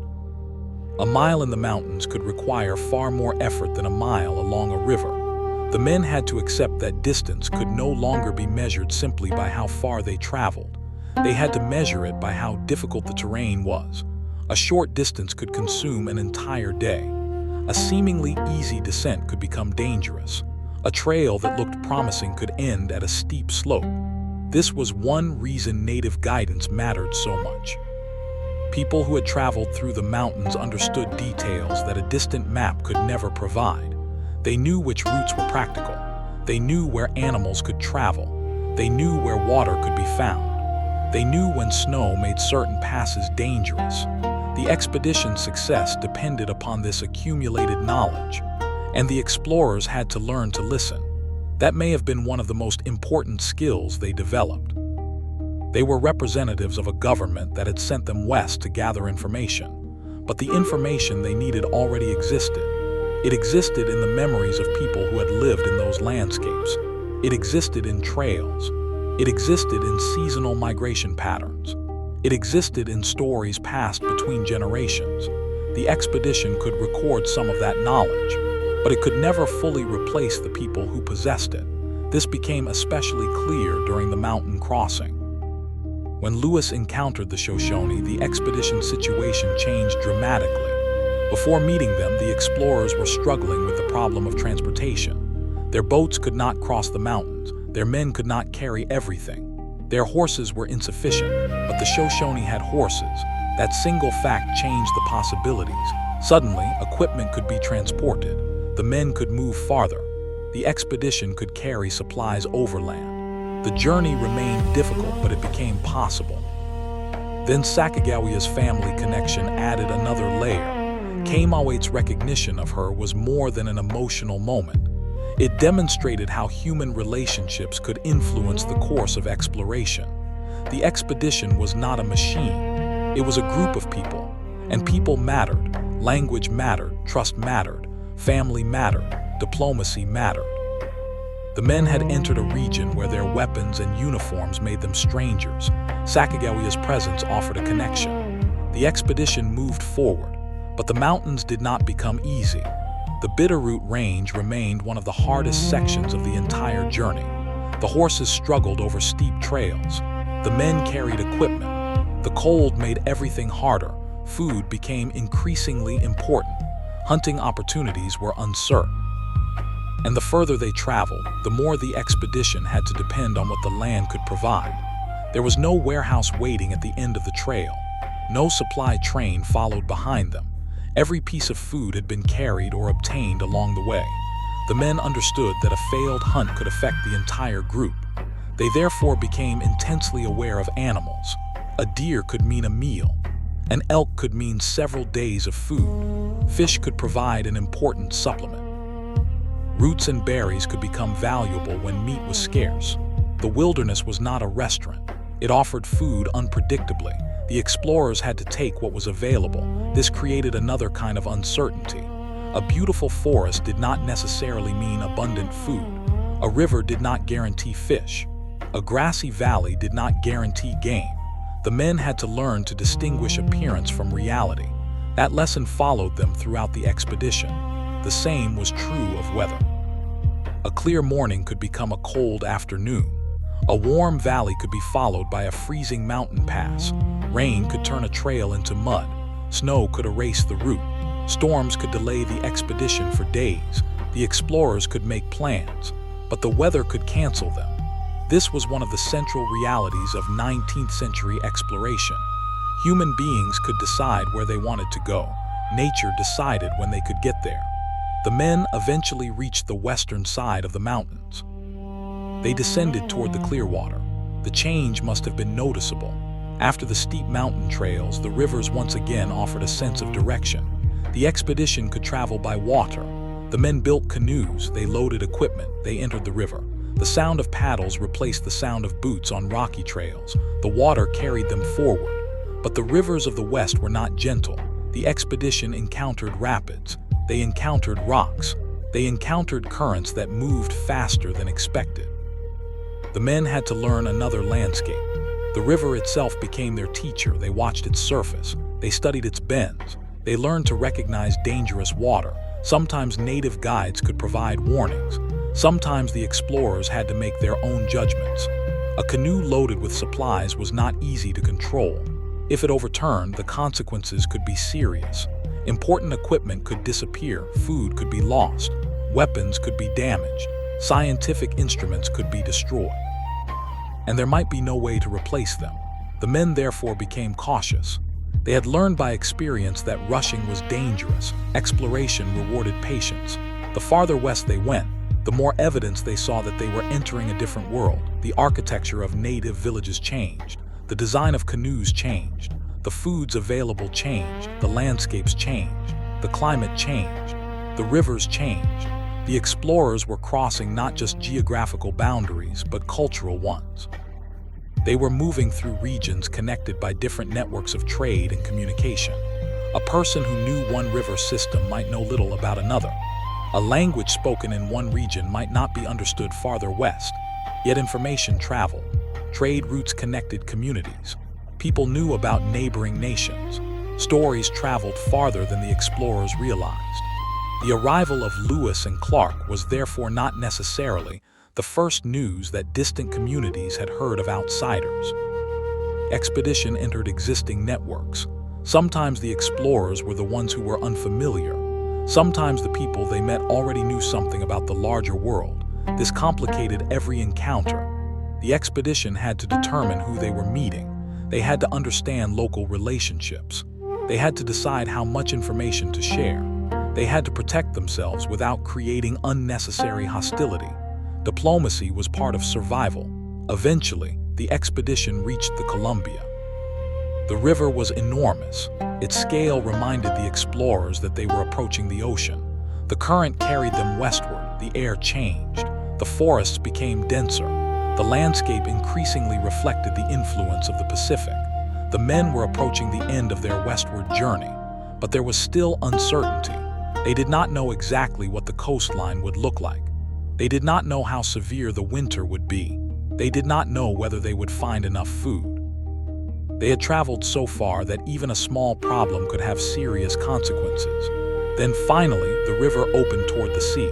The Pacific Ocean appeared. For the men who had been traveling since 1804, the sight must have been extraordinary. They had spent months imagining this moment. Now it was real. The expedition had crossed the continent, but their achievement did not mean they could rest. Winter was approaching. They needed shelter. They selected a location near the coast and began building Fort Clatsop. The fort became their home for the winter. It was simple, practical, built for survival rather than comfort. The men cut wood, they constructed walls, they organized living spaces, they prepared for the months ahead. The rain became one of their greatest difficulties. The Pacific Northwest was wet. Clothing could remain damp. The ground could become muddy. Firewood had to be gathered. Shelter had to be maintained. The men hunted for food. They also traded and interacted with local native communities. The winter passed slowly. There were no major geographic discoveries during those months. Instead, there was routine. Routine was itself a form of survival. Every morning the men woke. They gathered wood, they prepared food, they maintained weapons, they repaired clothing, they recorded observations, they hunted, they returned to the fort, they slept. Then the cycle began again. For explorers accustomed to constant movement, the winter must have felt strange. They had spent so long traveling that stopping created its own kind of tension. They knew the journey was only halfway complete. Home was still thousands of miles away. The Rocky Mountains were still waiting, and winter had to end before they could leave. The men continued writing. Their journals became increasingly valuable. They recorded the coastal environment. They described native communities. They recorded weather. They observed animals. They documented the geography. The expedition was preserving information that would later become invaluable. But the men were also preserving memories of their own experience. Years later, these records would allow people to reconstruct the journey. Without the journals, much of the expedition's daily reality would have disappeared. The written word became another form of survival. The men could not carry every experience home in their memories. They wrote it down. A cold morning, a dangerous rapid, a strange animal, a mountain pass, a conversation. A meal, a storm, a moment of fear, a moment of discovery. Each entry added another piece to the story.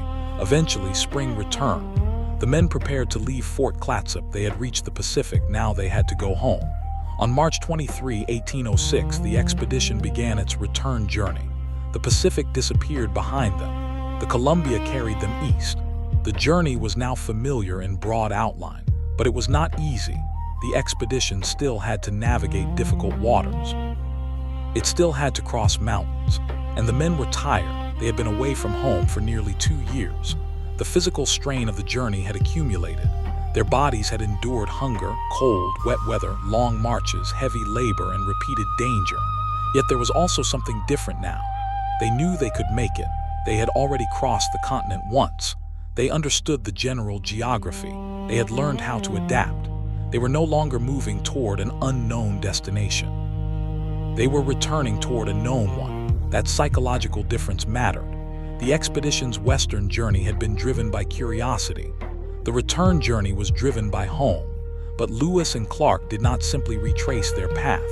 They wanted to explore more. The continent still contained questions. The northern regions had not been completely understood. Lewis wanted to investigate the Marias River. Clark would explore other areas. The expedition divided. This was efficient for exploration. But it also increased danger. Smaller groups had fewer people to rely on. If something went wrong, there were fewer hands available. Yet the explorers believed the additional knowledge was worth the risk. This was another feature of the expedition. They did not stop exploring simply because they had reached the Pacific. The mission was larger than a single destination. They wanted information, and they wanted as much of it as possible. Lewis moved north. His party entered territory where tensions with the Blackfeet were possible. The encounter that followed was brief but violent. 2 Blackfeet men were killed. Lewis and his companions withdrew. The incident revealed something important. The expedition's mission was scientific and geographic, but it existed within a world of competing interests. The explorers carried firearms. They traveled with horses. They represented the United States. Their arrival could affect existing relationships. The native nations they encountered were not simply observers. They had their own reasons for accepting or resisting the newcomers. This was a political landscape as much as a geographical one. Lewis and Clark could not control that reality. They could only navigate it. After the encounter, Lewis moved away. The party continued east. The Missouri River was getting closer. The journey was approaching its final stage. The men had begun the expedition as strangers to one another in some cases. Now they had become a tightly connected group. They had shared years of hardship. They knew one another's habits. They knew who was a good hunter, who could repair equipment, who could handle a canoe, who could navigate, who could remain calm during danger, who could keep morale alive when everyone was exhausted. The expedition had created relationships that could only form through prolonged hardship. A person who has shared hunger with you is not easily forgotten. Neither is someone who helped pull your canoe from a rapid, or someone who shared the last portion of food, or someone who stood beside you when the mountain seemed impossible. The journey had become a shared memory, and now it was ending. The Missouri carried them downstream. The current helped. The men could travel faster. They passed landscapes they had seen years earlier, but they were seeing them with different eyes. They knew what lay behind them. They knew how far they had come. They knew what they had survived. And eventually, familiar signs of civilization began appearing. The wilderness was fatting. The settlements were returning. The expedition was approaching St. Louis. For the men, the final miles must have been strangely emotional.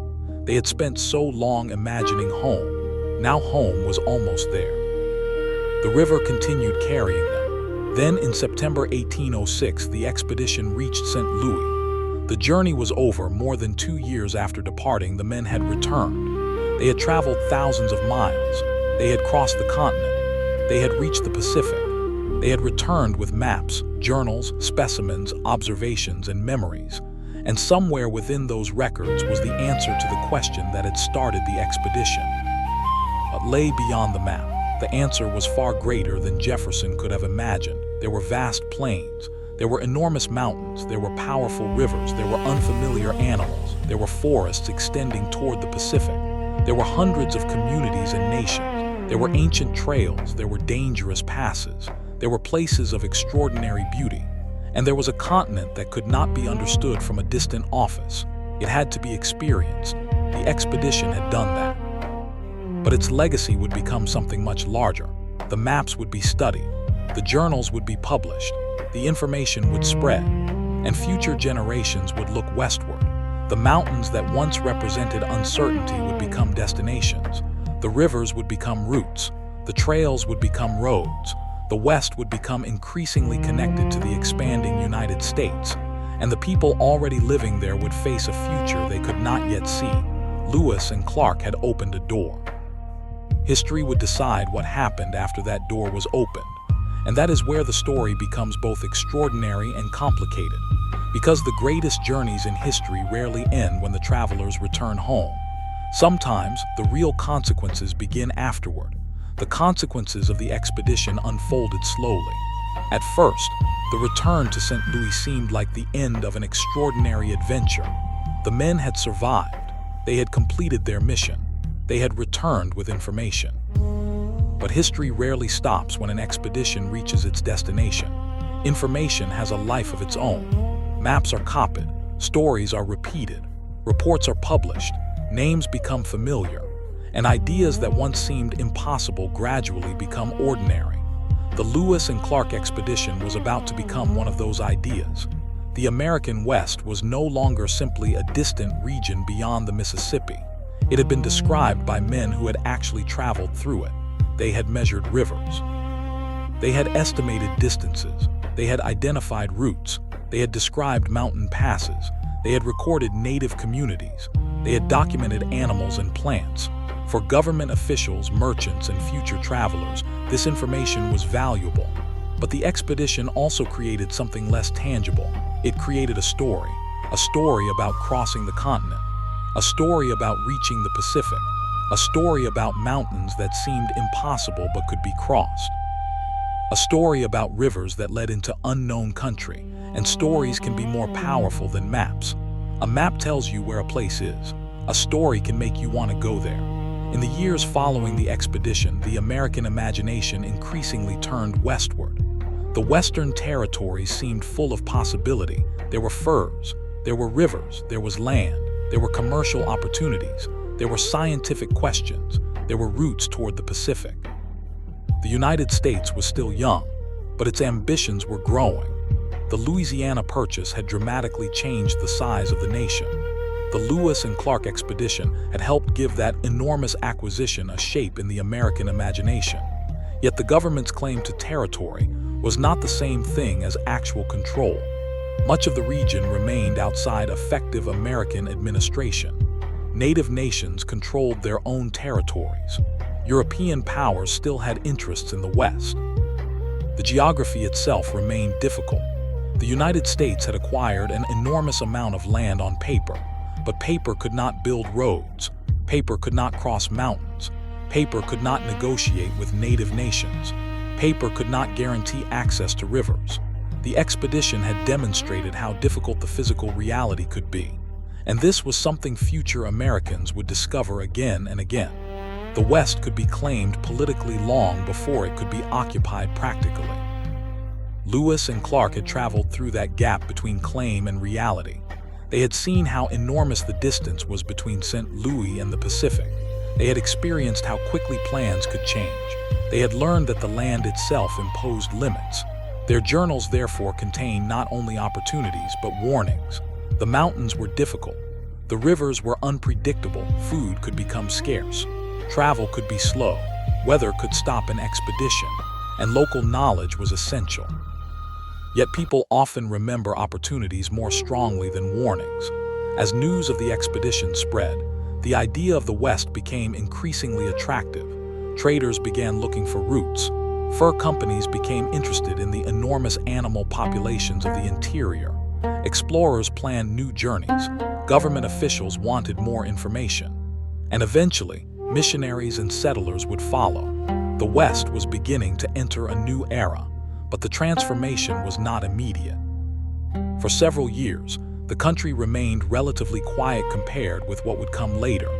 The expedition itself had been small. The number of Americans traveling deep into the interior remained limited. The landscape still belonged primarily to native nations whose populations had lived there for generations. Their political systems remained powerful. Their knowledge remained essential. Their economies were often connected to trade networks that stretched across enormous distances. Lewis and Clark had seen only a portion of this complexity, but what they had seen was enough to show that the West could not be understood as empty land.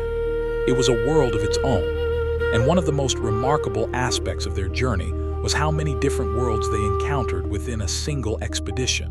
The Great Plains were not the same as the Rocky Mountains. The Rocky Mountains were not the same as the Columbia Plateau. The Columbia River was not the same as the Pacific Coast. The people living in each region had different languages, customs, economies, and political relationships. The landscape changed constantly, so did the human world.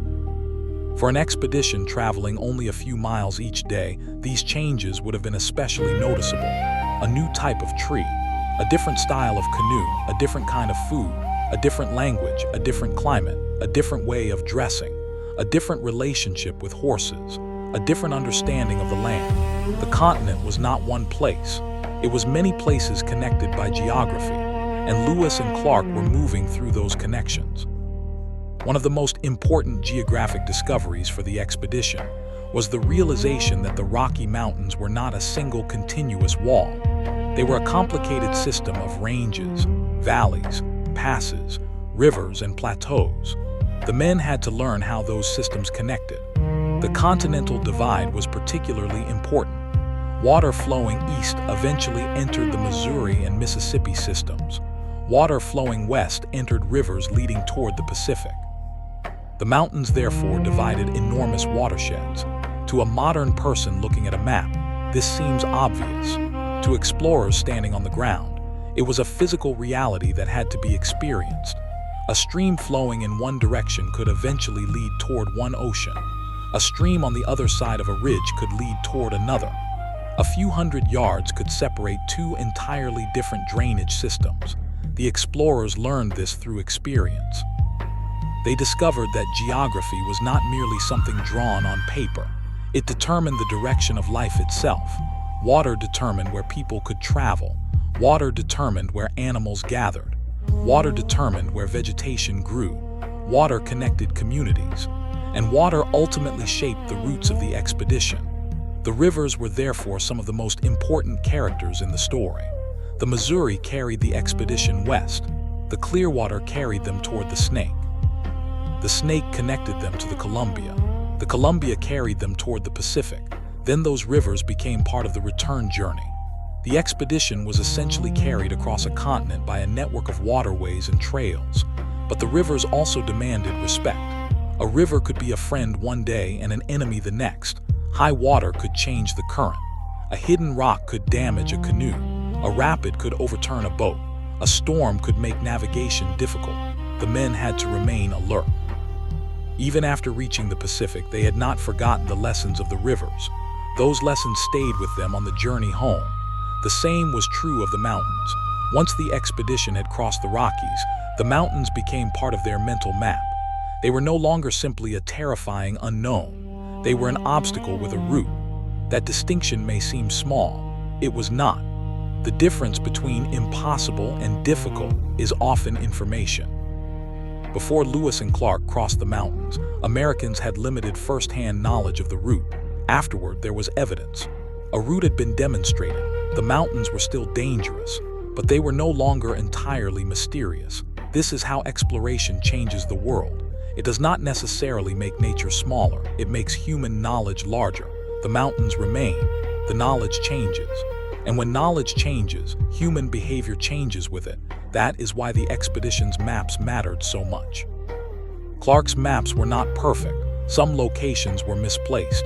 Distances were sometimes inaccurate, but they were dramatically more informative than many previous representations of the interior. A future traveler could look at the map and understand the broad structure of the journey.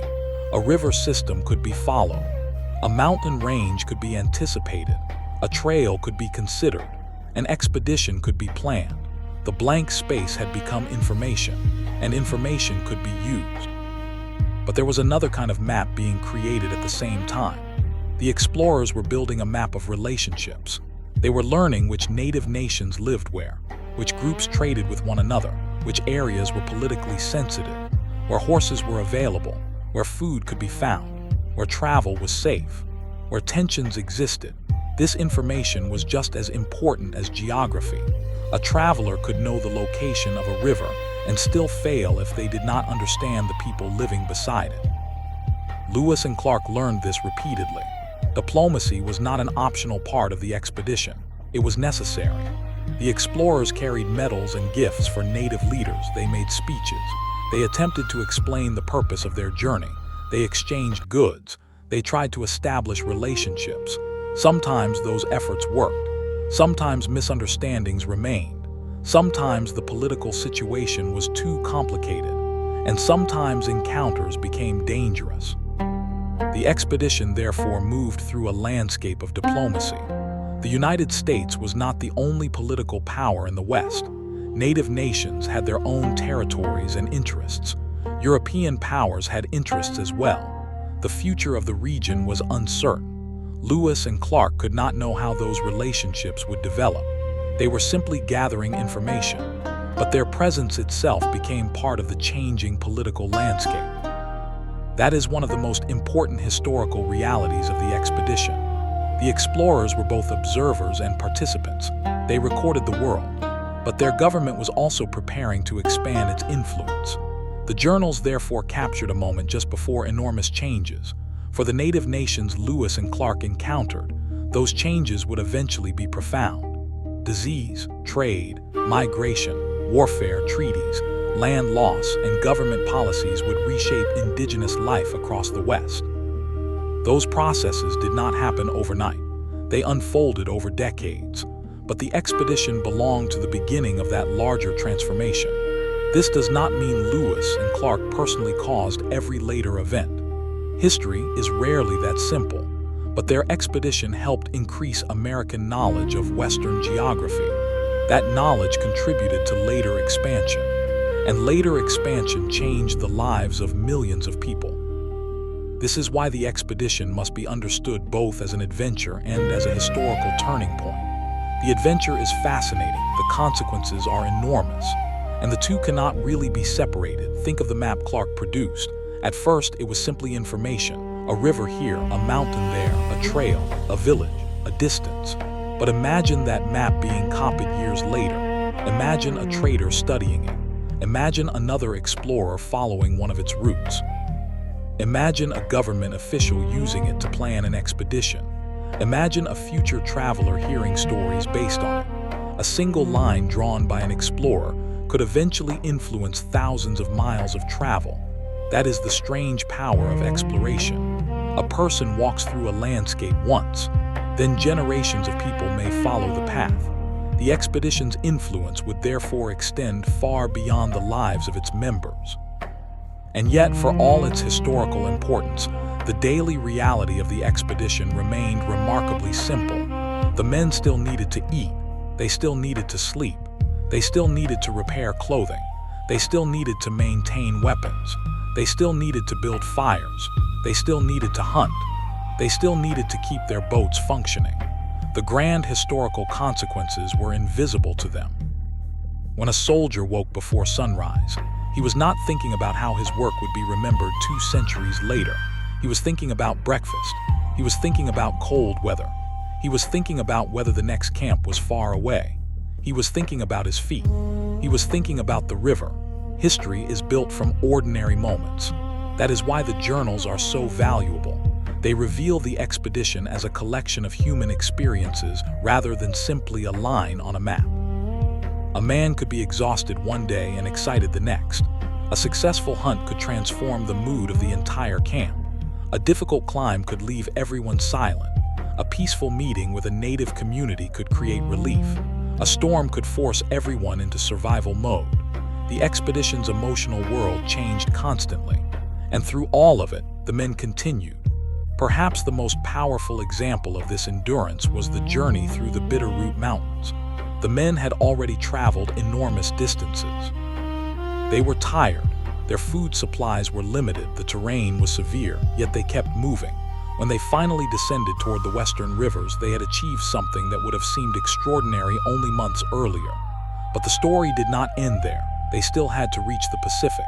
Then they had to survive the winter. Then they had to return. Then they had to cross the mountains again. The expedition was not one great challenge. It was a chain of challenges. Each one had to be solved before the next could begin. That is why the phrase "beyond the map" is so fitting. The map could show the route. It could not show the exhaustion. It could not show the fear. It could not show the smell of smoke from a campfire after a long day. It could not show wet clothing drying beside a fire. It could not show men sleeping on the ground beneath a cold sky. It could not show the sound of a river at night. It could not show the feeling of standing on a mountain ridge and seeing another range beyond it. Only the people who were there could experience those things, and Lewis and Clark tried to preserve some of them in words. That is why, more than 2 centuries later, their expedition can still feel strangely immediate. We can read the journals and imagine the landscape. We can follow the route. We can identify many of the rivers. We can locate the mountains. We can compare their descriptions with modern geography. But the essential experience remains beyond our reach. We can know where they stood. We cannot completely know what it felt like to stand there in 1805. That is the mystery of historical travel. The map survives, the traveler does not. The landscape survives, the moment does not. The journal survives, but the voice of the person reading it across the centuries is different from the voice of the person who wrote it. And yet, the connection remains. That is perhaps the most beautiful part of the Lewis and Clark story.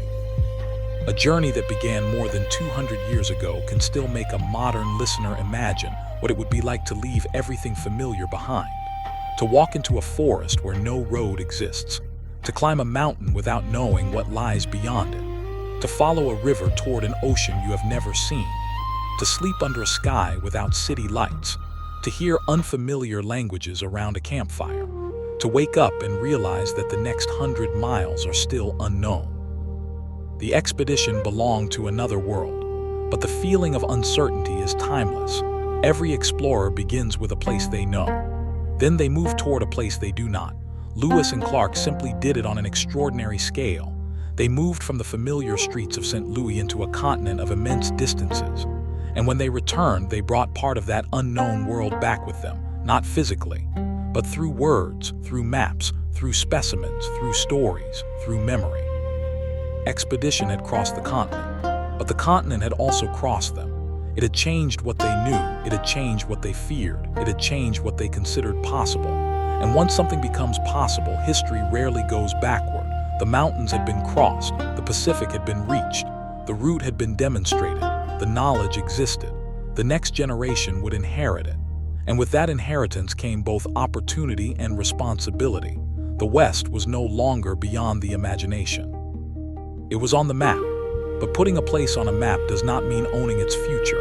That future would be contested. It would involve native nations, settlers, traders, governments, soldiers, missionaries, and countless individuals. It would involve cooperation and conflict. It would involve extraordinary achievements and terrible losses. Lewis and Clark had seen only the beginning. They had walked into a changing continent. They returned just as the first chapter of that change was opening. And somewhere far beyond the eastern horizon, the Rocky Mountains remained exactly as they had been when Lewis first saw them, silent, enormous, unmoved. The explorers had crossed them, but the mountains had not surrendered. They had simply allowed a few travelers through. That may be the most enduring image of the entire expedition. The men were temporary, the landscape was not. They came with maps and instruments. They measured, they recorded, they named, they crossed. Then they left. The rivers continued flowing. The forests continued growing. The mountains continued standing. And generations later, travelers would stand in those same places and look toward the same horizons. Some would arrive by wagon, some by train, some by automobile, some by aircraft. But the mountains would still be there. And if they knew the story, they might remember that more than 2 centuries earlier, a small group of men had stood there without roads, without modern maps, without reliable communication, and without certainty about what lay ahead. They had looked into the unknown. and they had gone forward. The farther we look beyond the famous moments of the expedition, the more remarkable the ordinary details become. Lewis and Clark did not spend every day making discoveries that would appear in history books. Most days were filled with work, hard, repetitive, necessary work. The expedition had to function like a small, moving community. Someone had to prepare food. Someone had to maintain the boats. Someone had to care for the horses. Someone had to repair weapons. Someone had to collect firewood. Someone had to hunt. Someone had to keep watch. Someone had to record observations. And every evening the men had to establish another camp. That routine continued through thousands of miles. Imagine waking each morning without knowing exactly what the day would bring. Perhaps the river would be calm. Perhaps a storm would arrive. Perhaps the hunters would return with meat. Perhaps they would return empty-handed. Perhaps the trail ahead would be easy. Perhaps it would disappear. The men had to be prepared for all of these possibilities. Their equipment was limited. They could not simply replace something that broke. A damaged tool might have to be repaired. A torn piece of clothing might have to be sewn. A broken boat might require hours of work. A lost supply could mean a serious shortage later. Everything had value. Even small objects mattered. The expedition carried firearms, ammunition, cooking equipment, clothing, scientific instruments, medicine, trade goods, and many other supplies. The weight of these items affected how quickly they could travel. Every additional object meant more work, but leaving something behind could mean losing an important capability. The explorers therefore had to balance necessity against weight. This was another form of decision-making that rarely appears in the heroic version of the story. Exploration was partly logistics. How much food can we carry? How many horses do we need? How many canoes are necessary? How much ammunition remains? How much distance can the men travel in a day? How long will the supplies last? What can be replaced locally? These questions mattered as much as courage. The expedition's leaders had to think ahead. A mistake made today could create a crisis weeks later. This became especially important as they approached the Rocky Mountains. The men needed horses. They needed food. They needed information. They needed to know whether the route ahead was possible. When they met the Shoshone, the expedition's situation improved dramatically. But even after obtaining horses, the mountains remained difficult. The horses themselves had to be managed carefully. They could become exhausted. They could slip. They could be injured. They needed food and water. The men could not simply treat them as machines. Their ability to move depended partly on the animal's strength. This was another lesson of the journey. Human plans depended upon other living things, the horses, the hunting animals, the plants, the rivers, the weather. Everything was connected. If the elk were scarce, food became scarce. If snow blocked a pass, travel slowed. If a horse was injured, equipment had to be redistributed. If the river level changed, the route changed. The expedition had to respond to an environment that could not be controlled. This is one reason their journey was so different from modern travel. Today, when a road is blocked, a traveler might take another road. If food runs out, a store may be nearby. If a vehicle breaks down, help can often arrive. If the weather becomes dangerous, a traveler can seek shelter in a building. Lewis and Clark had none of those options. Their nearest source of help could be days away, sometimes weeks. They had to carry their own solutions. And when they did not have a solution, they had to improvise. Improvisation became one of the expedition's greatest skills. The men learned to use the landscape. Trees became canoes. Animal hides became useful materials. Local plants could provide food or medicine. Native trails became routes. Information became a survival tool. The expedition was constantly adapting. This adaptability helped them survive situations that could have ended the journey. The Great Falls of the Missouri are perhaps the clearest example. The river suddenly became impossible for boats. The expedition had expected difficult navigation. But they had not expected such a massive obstacle. The men had to carry boats and supplies overland. They constructed a system for transporting equipment. The work was exhausting. Heat made it worse. The terrain was difficult. The distance was considerable, yet the expedition continued. A modern observer might see the Great Falls as a beautiful natural landmark. Lewis and Clark saw a logistical crisis.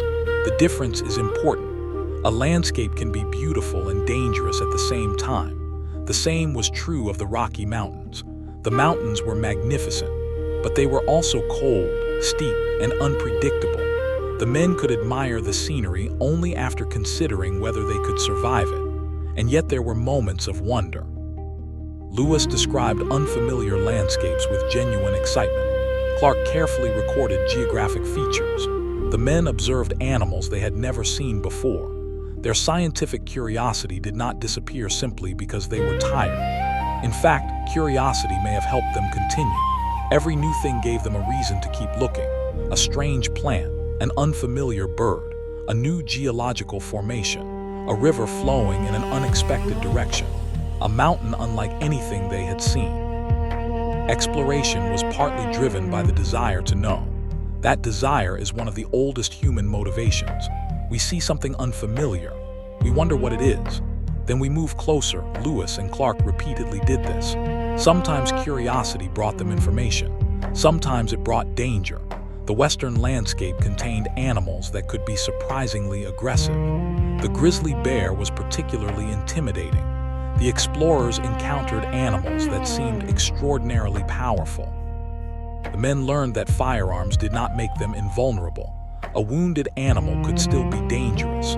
A close encounter could become deadly within seconds. The journals contained several accounts of men being surprised by wildlife.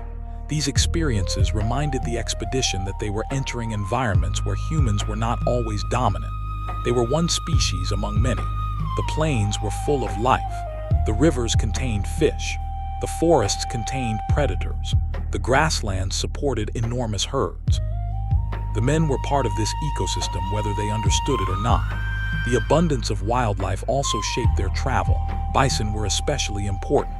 The herds could provide enormous amounts of meat, but hunting such large animals was not always simple.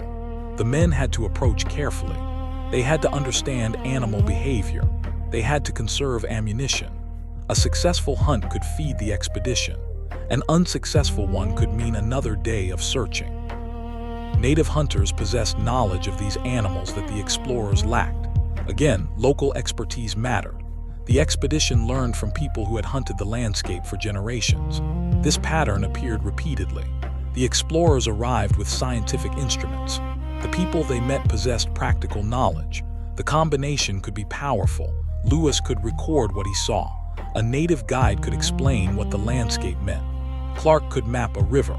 A local traveler could explain how to navigate it. The expedition's understanding grew through these interactions, and yet the explorers could never completely absorb the knowledge of the people they met.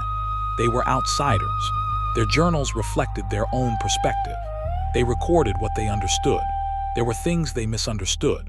There were things they could not know. This is another reason historians must read the journals carefully. They are invaluable primary sources, but they are also the records of particular people living in a particular time. They do not contain the entire story. The people encountered by the expedition had their own perspectives. Most of those voices were not written down by Lewis or Clark. This creates gaps. Modern historians must therefore read between the lines. What did the native communities think of the expedition? How did they interpret the Americans' presence? What did they believe the visitors wanted? How did they understand the gifts and speeches? What did they think when the expedition disappeared? Some of these questions cannot be answered completely. That uncertainty is part of history. Not everything survives. Sometimes the map survives. The people who live the moment do not. Sometimes the journal survives.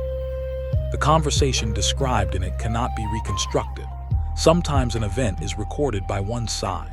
The other side's perspective is lost. This makes the expedition both fascinating and incomplete.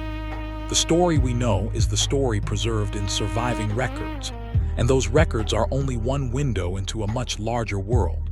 Still, what Lewis and Clark documented is extraordinary. Their journals provide detailed information about places that many Americans had never seen. Their descriptions allow modern researchers to compare past landscapes with present conditions. They show how rivers, forests, wildlife, and communities appeared at the beginning of the 19th century. In that sense, the expedition became an accidental time capsule. It preserved a world before the enormous changes of the 19th century. When modern historians read those descriptions, they can sometimes see how landscapes have changed. Some wildlife populations later declined dramatically. Some native communities were displaced. Some routes became major transportation corridors. Some areas became cities.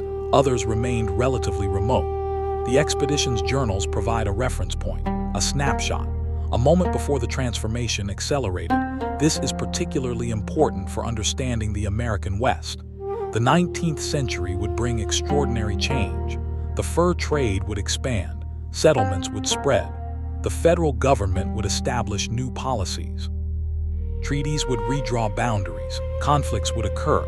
Disease would affect native populations. Railroads would eventually cross the continent. The land Lewis and Clark saw would become part of a very different America.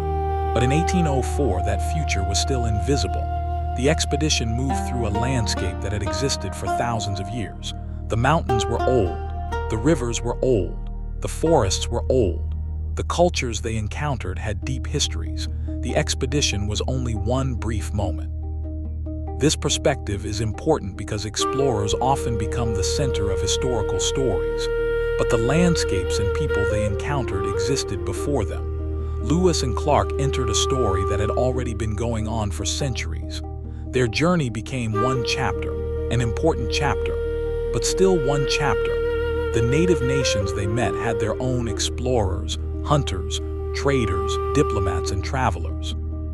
People had been crossing portions of the continent long before 1804 trade networks connected distant regions. Information traveled, goods traveled, families moved, wars were fought, alliances were created. The continent was already connected. Lewis and Clark were learning how those connections worked. This is especially clear when considering the western rivers. The explorers sometimes described communities separated by long distances, yet those communities were connected through trade. A product from one region could appear hundreds of miles away. A language might contain words borrowed from another. A type of shell, tool, or weapon could travel far beyond its place of origin. The explorers were witnessing a continent that was already networked. Their journey did not create those connections. It revealed some of them to American observers. And this is perhaps another meaning of beyond the map. A map can show physical geography. It cannot easily show cultural geography. It cannot show who trusts who trades with who has an old conflict, who speaks a related language, who knows a particular trail, who remembers a particular mountain as sacred or dangerous. These relationships form another kind of landscape. Lewis and Clark were constantly entering that landscape. Sometimes they understood it, sometimes they did not, and sometimes misunderstanding had consequences. The encounter with the Blackfeet was a reminder of this. The expedition's presence intersected with existing political tensions. The men carried weapons. They traveled with horses. They represented a government whose influence was increasing. A seemingly small encounter could therefore become dangerous. The expedition withdrew after the confrontation. But the event revealed how little control the explorers actually had. They could plan their route. They could not control how every community would respond to them. This was one of the greatest uncertainties of the journey. Nature was unpredictable, people were unpredictable. The expedition had to navigate both. And sometimes the second was more complicated than the first. Yet despite these difficulties, most of the expedition's interactions were not violent. Many encounters were peaceful. The explorers exchanged goods, they shared information, they attended meetings, they observed customs, they attempted to communicate. These interactions were essential. The expedition could not have survived by fighting everyone it encountered. Cooperation was necessary. Diplomacy was necessary. Curiosity was necessary. And sometimes simple kindness mattered. A meal offered to a stranger could mean survival. A warning about a dangerous route could prevent disaster. A guide could save days of travel. A horse could make a mountain crossing possible. A translator could prevent a misunderstanding.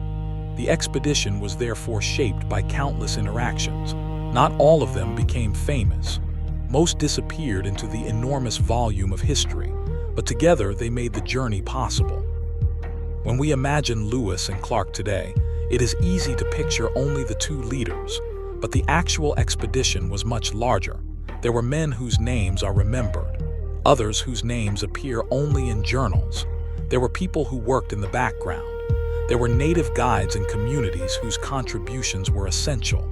There were individuals whose stories remain incomplete. The journey belonged to all of them. And perhaps that is why the expedition remains one of the most compelling stories in American history. It combines enormous geography with very human problems. A continent on one side, a campfire on the other, mountains in the distance, a tired traveler sitting beside the fire, a map being drawn by hand, a river moving through darkness, a group of men wondering what tomorrow will bring. The scale is enormous. The experience is intimate. That combination makes the story unforgettable.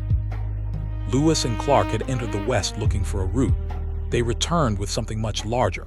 They had discovered that the continent was not a simple passage from one ocean to another.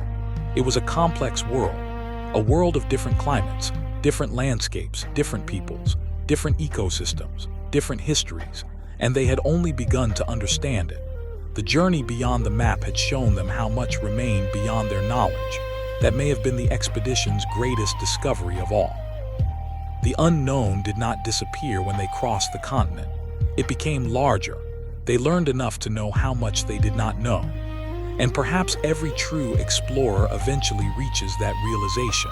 The more you travel, the larger the world becomes. The return of the expedition did not immediately change the American West, but the information Lewis and Clark carried home began moving through the country. Reports traveled from person to person. Maps were examined.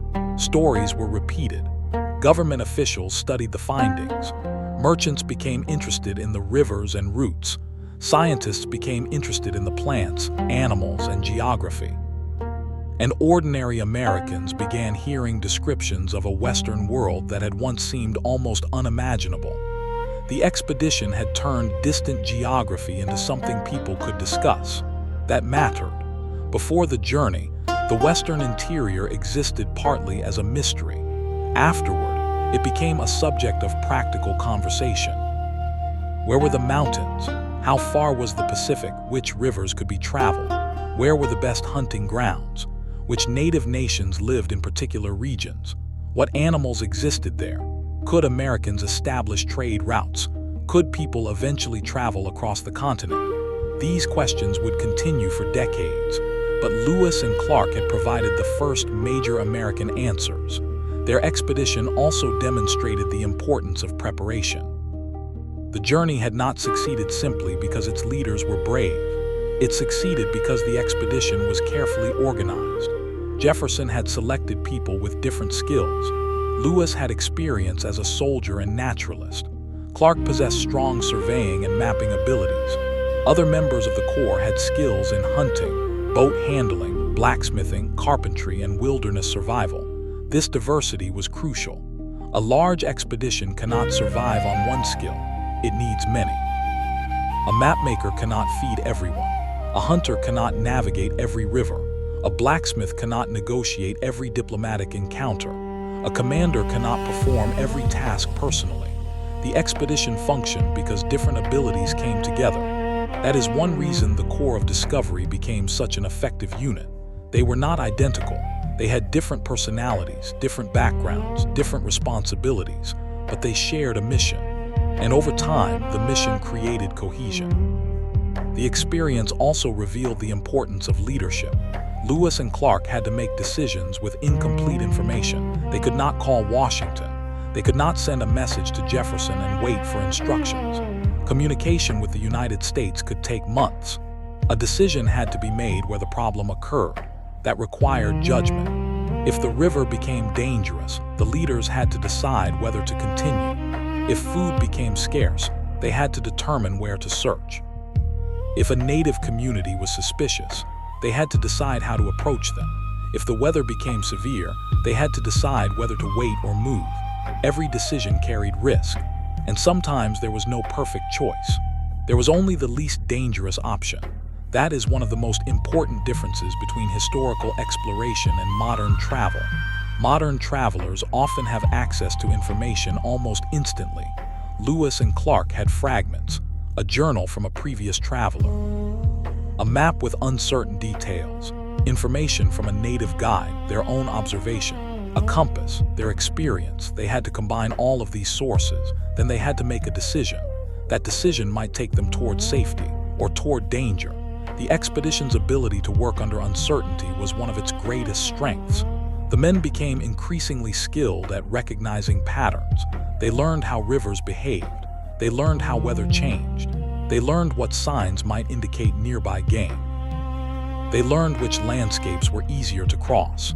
They learned how to communicate with different communities. Experience gradually replaced ignorance, and experience accumulated every day. The first months were filled with uncertainty.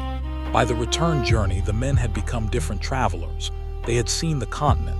They had crossed its major obstacles. They had learned what equipment mattered. They had learned what could be left behind.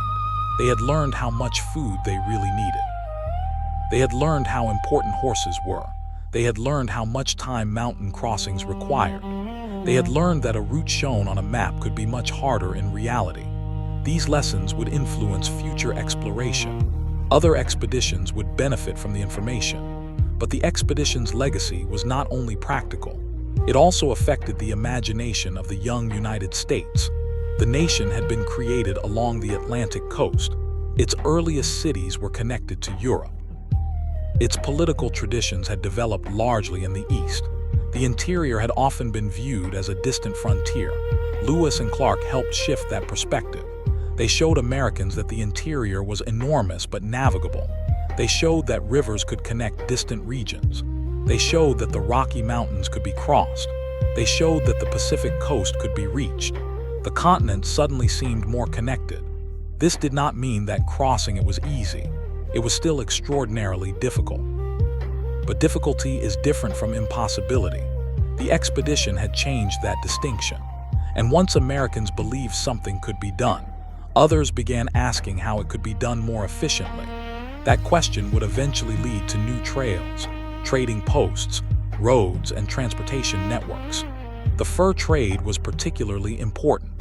The rivers and mountains Lewis and Clark had traveled through contained valuable animal resources. Beaver pelts were especially important in the international market. Fur traders soon pushed deeper into the interior. They established relationships with native communities. They learned routes. They followed rivers. They crossed mountain passes. The West became part of a growing commercial system. But commerce also brought change. Trade could provide valuable goods. It could create alliances. It could increase access to metal tools, firearms, cloth, and other products. But trade could also introduce diseases, weapons, and economic pressures. The balance between communities could change. A group that controlled access to a particular resource could gain political power. A community that depended heavily on a particular trade could become vulnerable when conditions changed. The West was entering an increasingly interconnected world. Lewis and Clark had witnessed only the early stages.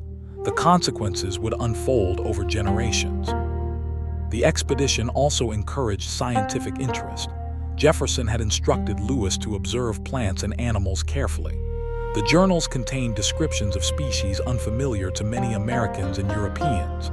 Some animals received particular attention. The explorers encountered the grizzly bear, prairie dogs, pronghorns, and many other creatures. They observed birds. They collected plants. They studied geology. They recorded weather. They tried to understand the natural systems around them. Their work helped expand scientific knowledge, but science itself was changing. The early 19th century was a period when natural history was becoming increasingly systematic. Scientists wanted to classify species. They wanted to understand geographic distribution. They wanted to compare environments. They wanted to know how different regions were connected. Lewis and Clark became field observers in that larger scientific effort. They were not professional scientists in the modern sense, but they gathered first-hand information under extremely difficult conditions. A scientist working in a laboratory could examine a specimen. Lewis had to observe it while traveling through wilderness. He might have only minutes to study an animal before it disappeared. He might be exhausted. He might be cold. He might be responsible for dozens of other tasks. Yet he still wrote. That dedication is part of what makes the journals remarkable.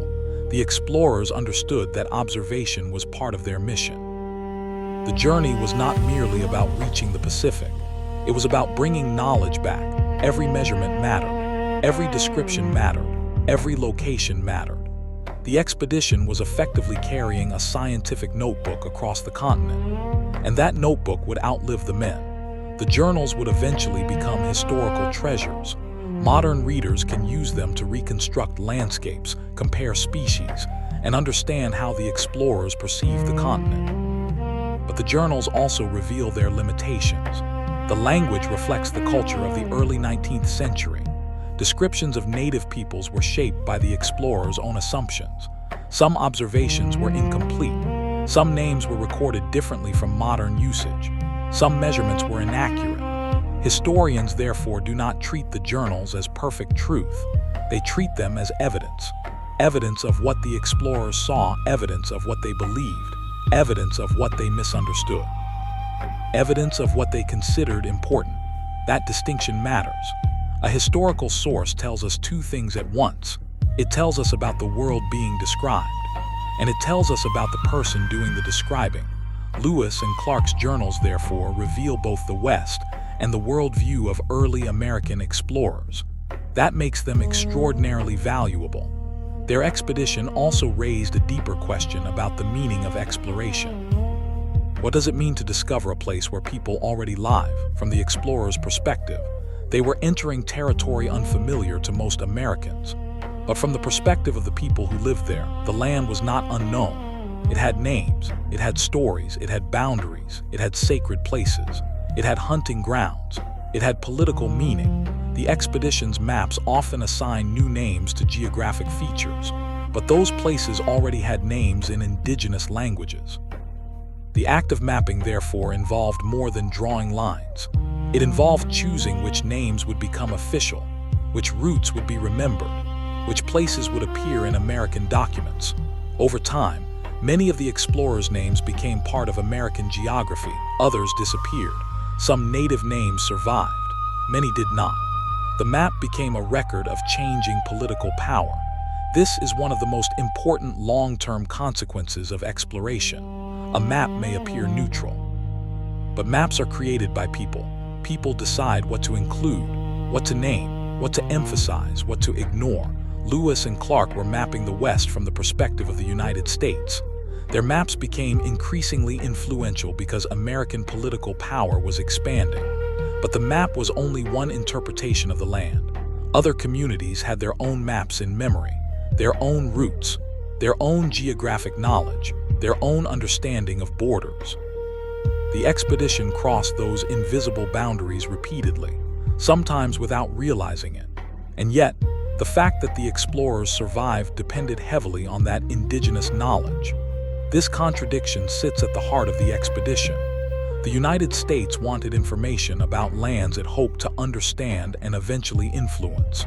But to obtain that information, its explorers depended upon people who already understood those lands. The story is therefore not simply about Americans discovering the West. It is about Americans entering a world that already existed. And once that distinction is understood, the expedition becomes much more interesting. The journey was an encounter between different systems of knowledge. One relied heavily on written maps, instruments, military organization, and government authority. The other relied heavily on memory, oral tradition, seasonal experience, local observation, and generations of accumulated knowledge. Neither system was simple. Both were powerful, and the expedition often succeeded when the two interacted. The mountains provide the clearest example. Lewis could record the elevation and direction of a range, but a local traveler might know which pass could actually be crossed with horses. Clark could draw the river, but a native guide might know where the current became dangerous. The expedition needed both forms of knowledge. This is why the contributions of native communities should be placed at the center of the story rather than treated as background details. Without those interactions, the journey could have ended very differently. Sacagawea's role is perhaps the most famous example. Her presence has sometimes been simplified into a symbol, but her actual experience was more complicated. She was a young Shoshone woman traveling with a child while accompanying a military expedition across enormous distances. Her knowledge of languages and cultures could be valuable. Her connection to the Shoshone helped the expedition establish contact. Her presence also communicated something to people they encountered. The expedition was not simply a war party. A woman traveling with a baby suggested that the group was not immediately preparing for battle. That could influence how communities interpreted them. Her presence, therefore, had diplomatic significance as well as personal significance. And then there was York. Clark's enslaved man traveled with the expedition and performed many tasks. York's physical presence was notable to native communities. Some had never seen an African American person before. His appearance could become part of their interpretation of the expedition. He was also capable and useful in the field. Yet after the expedition, his status remained complicated. The United States celebrated the journey as a national achievement while slavery continued to exist. That contradiction is part of the historical reality. The expedition's story contains both freedom of movement and lack of freedom. Some men traveled thousands of miles across a continent. Others were not legally free. That tension reveals the complexity of early American society. The core of Discovery was a diverse group in ways that are easy to overlook. They were soldiers, hunters, boatmen, interpreters, enslaved people, native people, different individuals with different backgrounds. They were united temporarily by one mission. The journey created a shared experience, but it did not erase the social inequalities of their world. When the expedition returned, everyone did not necessarily receive the same recognition. Some became famous. Others disappeared into history. This is why telling the story today requires looking beyond the two most famous names. Lewis and Clark were leaders, but they did not cross the continent alone. The journey belonged to a larger group, and the success of that group depended on people whose names are sometimes barely remembered. The same can be said of the native communities they encountered. History often remembers the expedition as an American achievement, but the expedition was also a series of encounters. Without those encounters, there would have been no successful crossing. A mountain pass without a guide could become a dead end. A river without local knowledge could become a trap. A shortage of horses could stop the expedition. A misunderstanding could create violence. A lack of food could force retreat. The expedition survived because people repeatedly helped one another. That is one of the quieter truths behind the famous adventure.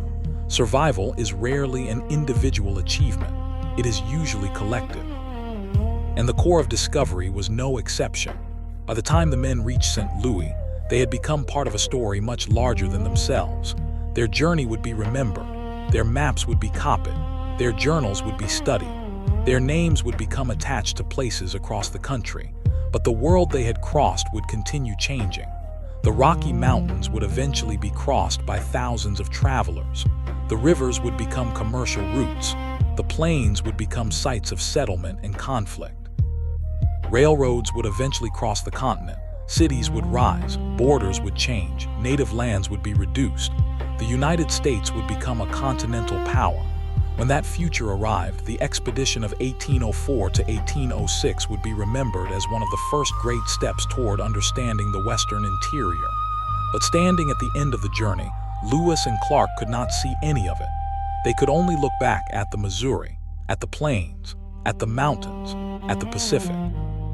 And at the impossible distance they had somehow crossed. Their story had begun with an instruction to explore. It ended with a continent transformed in their minds. They had gone beyond the map. But in doing so, they had discovered something unexpected.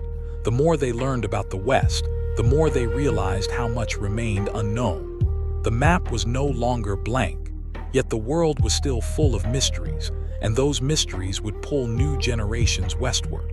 The journey was over. The age of Western exploration was not. The story of Lewis and Clark did not end when the last canoe disappeared into the Missouri and the men stepped back onto familiar ground. In some ways, that was when the most important part began. The expedition had returned with something more valuable than gold. It had returned with knowledge, and knowledge could travel much farther than any canoe. News of the expedition spread through the young United States. People who had never seen the Great Plains could now hear descriptions of enormous herds of bison. People who had never imagined the Rocky Mountains could read about ranges rising beyond the horizon. People who knew almost nothing about the Pacific Northwest could begin to picture its forests, rivers, and coastline. The unknown had become a story, and stories have a way of creating movement. A merchant might hear about a river and wonder whether it could become part of a trade route. A fur trader might hear about beaver populations and imagine a fortune. A government official might study Clark's maps and think about future expeditions. A young man in an eastern town might hear the story and dream of traveling west. The expedition had planted possibilities in people's minds. But there was another side to this transformation. The West was not simply a place waiting for Americans to arrive. It was already home to countless indigenous communities. They had economies, political alliances, trade routes, languages, religious traditions, territorial boundaries, and deep relationships with the landscapes where they lived. For generations, these communities had adapted to the plains, forests, rivers, and mountains. The arrival of American explorers was therefore not the beginning of human history in the West. It was the beginning of a new phase in the relationship between the United States and a region that had long been inhabited. That distinction would become increasingly important. At the time of the expedition, the United States had limited practical power across much of the territory it claimed. Its government could draw boundaries on paper, but the people living beyond the Mississippi were the ones who actually controlled movement across much of the land. They knew the trails, they knew the rivers, they knew where food could be found, they knew the mountain passes, they knew which neighboring communities were allies and which were enemies. In many places, an American traveler could not simply enter the landscape and expect to survive without local knowledge. Lewis and Clark had learned that lesson firsthand, but future Americans would sometimes forget it. The expedition had shown that the West could be crossed. It had not shown that the West could be easily controlled.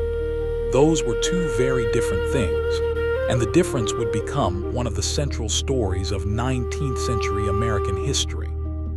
For now, however, the expedition's immediate legacy was exploration. Lewis and Clark had demonstrated that a determined group could travel from the Mississippi to the Pacific and return. Other explorers would follow. Some would be searching for commercial opportunities. Some would be searching for scientific knowledge. Some would be searching for roots. Some would be searching for land. And some would simply be searching for a different life. The West began attracting people for many different reasons. But the first great American journey across the interior had already provided a mental map. The route was no longer completely mysterious. There were names on the page. There were rivers that could be followed. There were mountain passes that had been crossed. There were places where camps had been established. The expedition had left traces. Some were physical, most were intellectual. The journals were perhaps the most important traces of all. Inside those pages were details that could not be captured by a simple map. Lewis and Clark recorded temperatures, weather, animals, plants, landforms, native communities, travel conditions, distances, encounters. Their writing created a portrait of the continent at a particular moment. It was not perfect, it was not complete, but it was extraordinarily valuable. Imagine opening one of those journals more than 200 years later. The paper carries the marks of time. The handwriting belongs to another era. The descriptions come from a world without automobiles, airplanes, telephones, satellites, or modern roads. Yet the words describe landscapes that still exist. A river bend, a mountain range, a valley, a forest, a vast plain. For a moment, the distance between centuries becomes smaller. You can imagine the explorers sitting beside a fire, writing while the rest of the camp settles into silence. Perhaps the air is cold. Perhaps rain is falling. Perhaps the horses are nearby. Perhaps the men are exhausted. Yet one of them is still writing, because tomorrow the memory may not be as clear. And if it is not written down, an important detail may disappear forever. That urgency runs through the expedition's records. The men were constantly collecting information. They understood that they were traveling through places that few Americans had seen. They wanted to remember. They wanted others to know. They wanted to make the journey useful. The journals therefore became more than personal diaries. They became records of exploration, and eventually they became historical documents. But perhaps the most extraordinary thing they recorded was not a particular mountain or animal. It was the scale of the continent itself. The United States had acquired the Louisiana Territory from France in 1803. The purchase was enormous, but possession of such a territory was an abstract idea. The expedition transformed that abstraction into physical experience. The men walked through it. They paddled through it, they climbed through it. They became tired inside it. They became hungry inside it. They became frightened inside it. They experienced its distances with their own bodies. That is something a map can never fully communicate. A map might show 1,000 miles. A traveler experiences those 1,000 miles one step at a time, one river crossing at a time, one camp at a time, one sunrise at a time. This is what makes exploration so physically demanding. The distance exists mathematically. But the traveler must pay for every mile with time and effort. Lewis and Clark paid that price. They traveled for months. They crossed landscapes that changed constantly. They carried supplies. They dealt with injuries. They endured cold. They endured heat. They endured hunger. They endured uncertainty. And still they continued. Their determination was not always dramatic. Often it was simply the decision to get up the next morning and keep moving. That may be one of the most underrated forms of courage. Not the courage of one dramatic moment, the courage of repetition. Wake up, pack, walk, paddle, hunt, repair, record, sleep, repeat for months, then years. The expedition became a test of endurance as much as exploration. And the Rocky Mountains were the greatest test of all. When the men first approached the mountains, they had expected difficulty. But expectation is not the same as experience. The mountains were larger and more complicated than they had imagined. The route became difficult. The food situation became uncertain. The horses struggled. The men had to carry equipment. The weather could change quickly. And there was no guarantee that the next ridge would reveal an easy descent. At some points, the expedition moved through terrain where a wrong decision could have serious consequences. A trail might become too steep. A horse might lose its footing. A supply could be damaged. A storm could make travel impossible. The men had to move carefully, and they had to trust one another. That trust had been built over months. A group cannot survive wilderness travel if every person acts independently. They needed discipline. They needed cooperation. They needed to follow instructions. They needed to help those who were struggling. And sometimes they needed to make sacrifices for the group. The expedition's survival depended upon that collective discipline. But discipline alone was not enough. They needed information. And this was where their encounters with native peoples became essential. The expedition's meeting with the Shoshone remains one of the most remarkable moments of the entire journey. Before the meeting, the explorers were in serious difficulty. They needed horses. They needed guidance. They needed to understand the country ahead. When they finally encountered the Shoshone, their situation changed. Sacagawea's recognition of her brother, Kamawait, created a deeply personal moment inside an enormous historical journey. She had been separated from her people for years. Now she was suddenly standing among them again. For the expedition, the reunion had immediate practical consequences. For Sacagawea, it was something much more personal. The same moment, therefore, had two meanings. To the expedition, it was an opportunity. To Sacagawea, it was a reunion. History often contains these overlapping realities. A moment can be politically important and emotionally intimate at the same time. The explorers obtained horses. They received information. The journey became possible again. But the mountains still waited. The expedition moved forward. Eventually, they crossed the continental divide. For a traveler today, the idea may sound straightforward. But imagine standing there in 1805. There is no paved road, no sign, no vehicle, no modern trail, no weather forecast. Only mountains, forests, rivers, and sky. The men had traveled so far that the familiar world seemed almost impossibly distant. And yet, beyond the ridge was another river system. Another landscape, another stage of the journey. They had crossed a geographical boundary that would become famous in American history. But they did not stop to celebrate for long. They had to keep moving. The expedition still had a long way to go. On the western side of the mountains, they encountered new landscapes and new communities. The rivers offered new routes. The canoes became essential again. The men traveled through country where the vegetation was different, the climate was different, the cultures were different. Every mile brought another lesson. And eventually, the Columbia carried them toward the Pacific. The ocean appeared. For the first time, the expedition could look west and see the endpoint they had imagined for so long. But there was something almost cruel about that achievement. Reaching the Pacific did not mean going home. Home was still thousands of miles away. The men had completed the outward journey. Now they had to repeat much of it in reverse. And they would do so while carrying the knowledge that the return journey could be just as dangerous. Winter at Fort Clatsop became a period of waiting. The men built shelter. They hunted. They repaired equipment. They recorded observations. They interacted with nearby native communities. They endured rain.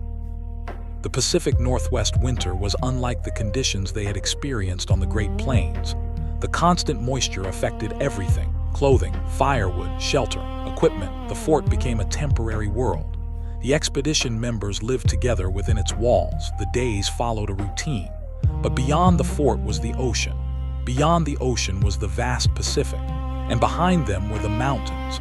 The men knew that eventually they would have to leave. Spring finally arrived. The expedition began preparing for the return. The journey eastward was different psychologically. They were no longer moving into complete uncertainty. They knew the broad route. They knew where the mountains were. They knew which rivers connected. They had experience. But experience could not eliminate danger. The Columbia still had rapids. The mountains still had snow. The plains still contained predators. Food could still become scarce. And the men were still human. Fatigue had accumulated over more than a year. Their bodies had endured enormous strain, yet the desire to reach home pushed them onward. Then came another important decision. Lewis and Clark divided their forces. The split allowed them to explore more territory on the return journey, but it also increased the risks. Smaller groups meant fewer people to help in an emergency. The expedition leaders were now responsible for separate groups. Each had to navigate independently. The men who had spent so much time together were temporarily separated. This was a reminder that the mission was still about gathering information. Even on the journey home, exploration continued. Lewis traveled north toward the Marias River. The country was unfamiliar. And there the expedition encountered the Blackfeet. The meeting became tense. The situation deteriorated. Weapons were involved. The encounter ended with the deaths of 2 Blackfeet men. Lewis and his companions withdrew. The event was brief compared with the entire expedition, but historically it was significant. It demonstrated that the American expedition had entered a political world it did not control. The Blackfeet had their own interests, their own territory, their own relationships with neighboring nations. They were not simply people waiting to receive American visitors. The explorers were outsiders, and their presence could be interpreted as a threat. This was one of the darker realities of exploration. Curiosity did not guarantee welcome. A government mission could look different from the perspective of the people whose lands were being entered. Lewis and Clark were gathering information for the United States, but native nations could reasonably wonder what that information would eventually be used for. The explorers themselves could not know the full answer. History would provide it later. As the 19th century unfolded, American power expanded across the West. More settlers arrived. More traders traveled. Government officials mapped territories. Military forces appeared. Treaties were negotiated. And conflicts increased. The relationship between the United States and native nations became increasingly unequal. The expedition was one early step in a process that would transform the continent. That does not make every action of Lewis and Clark responsible for everything that followed, but it does place their journey within a larger historical context. They were exploring during the early stages of American continental expansion. Their maps and observations would contribute to American knowledge. That knowledge would eventually support further movement west, and further movement west would have enormous consequences. This is why the expedition should not be remembered only as a peaceful adventure. It was peaceful in many moments. It depended on cooperation. It included scientific curiosity. It produced extraordinary geographic knowledge. But it also occurred during a period when the United States was expanding its claims and ambitions. Both realities can be true. The expedition can be an extraordinary story of endurance and discovery, and it can also be part of a larger story of territorial expansion and indigenous displacement. Understanding both does not make the journey less fascinating. It makes it more complete, because the real history is almost always more complicated than the legend.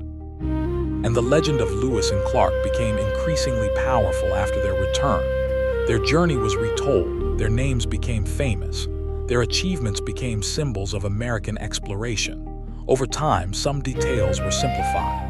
The expedition became a story of two heroic explorers moving through an untouched wilderness. But the real expedition was much more complicated. It was not an empty wilderness. It was a populated continent. It was not simply two men. It was a diverse group. It was not one uninterrupted adventure. It was thousands of ordinary tasks. It was not a guaranteed success. It came close to failure more than once. And it was not the end of Western exploration. It was the beginning of a much larger era. The men returned to St. Louis in September 1806. The city had changed while they were gone. And so had they. They had spent more than 2 years away from ordinary American life. They had seen places most Americans could scarcely imagine. They had crossed mountains. They had reached an ocean. They had met hundreds of people from cultures very different from their own. They had survived conditions that would have defeated many travelers. Now they were home. But home itself must have seemed different. Imagine walking through a familiar settlement after spending years surrounded by wilderness. Buildings might seem strangely crowded. People might seem unfamiliar in their habits. The noise might feel overwhelming. Food might taste different. Beds might feel unbelievably comfortable. And yet, perhaps the strangest thing was knowing that the enormous continent they had just crossed was now connected to their memory. A mountain in Montana was no longer a distant idea. It was a place Lewis had stood. A river in the Northwest was no longer a mysterious line on a map. It was a river Clark had navigated. The Pacific was no longer an unknown destination. They had seen it.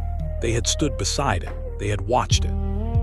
The expedition had changed their personal geography forever, but the United States was beginning to change its geographic imagination too. The West had become real, and once a place becomes real in the public imagination, people begin asking how to reach it. That question would send thousands westward in the decades ahead, and eventually millions. The Great Migration had not yet begun. The railroads had not yet crossed the continent. The wagon trails had not yet become famous. The Oregon Trail had not yet become the symbol it would later become. The great American push toward the Pacific was still in its early stages. But the first major American expedition had already returned, and in its journals, maps, and memories was a message that would echo for generations. The continent was vast. The journey was dangerous. The mountains could be crossed. The rivers could be followed. The Pacific could be reached. And beyond every known place, there was still another horizon. The men of the Corps of Discovery had spent more than 2 years chasing that horizon. They had finally returned.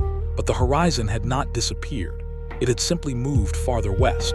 The horizon kept moving, and the United States kept changing. In the years after the expedition, the maps of the West became increasingly useful. But a map could only tell travelers where they might go. It could not tell them what kind of world they would encounter when they arrived.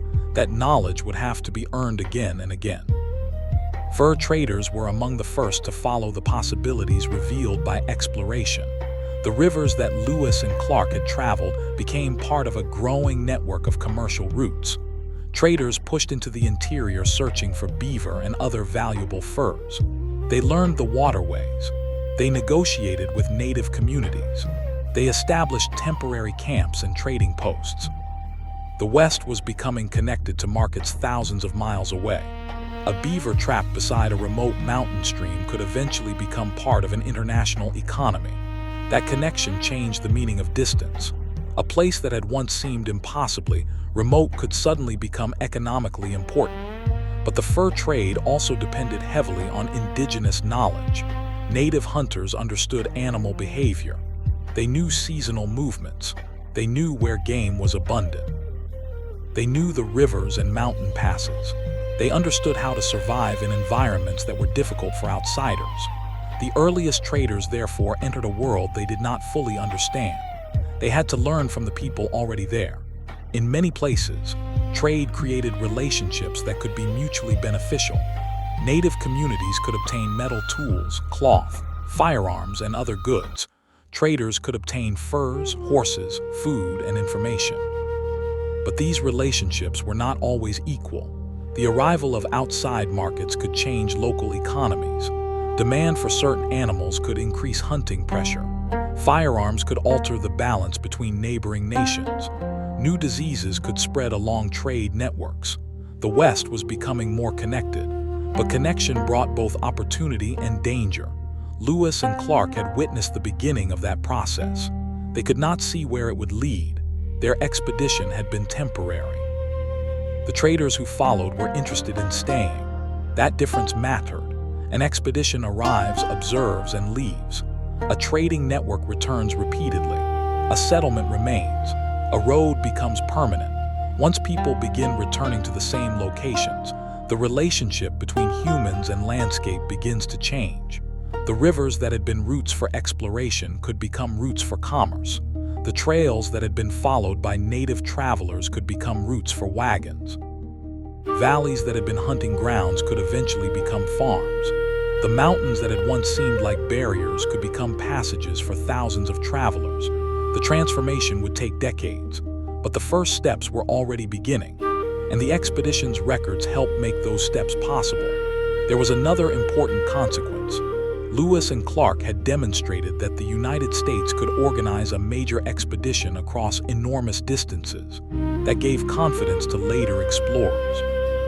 Government officials now knew that the interior could be investigated systematically.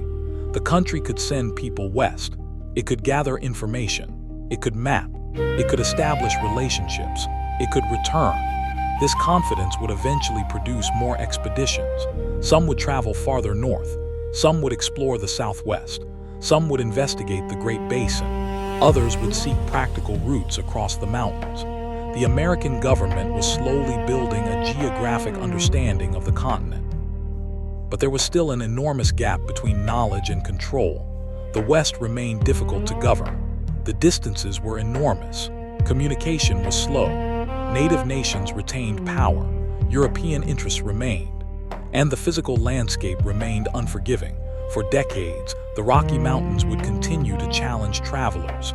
Even when people knew that passes existed, crossing them required preparation.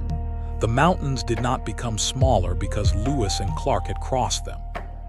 Travelers simply knew a little more about how to cross. That distinction is important. Knowledge reduces uncertainty. It does not eliminate danger. A traveler who knows where a mountain pass is can still freeze in the snow. A traveler who knows where a river is can still drown.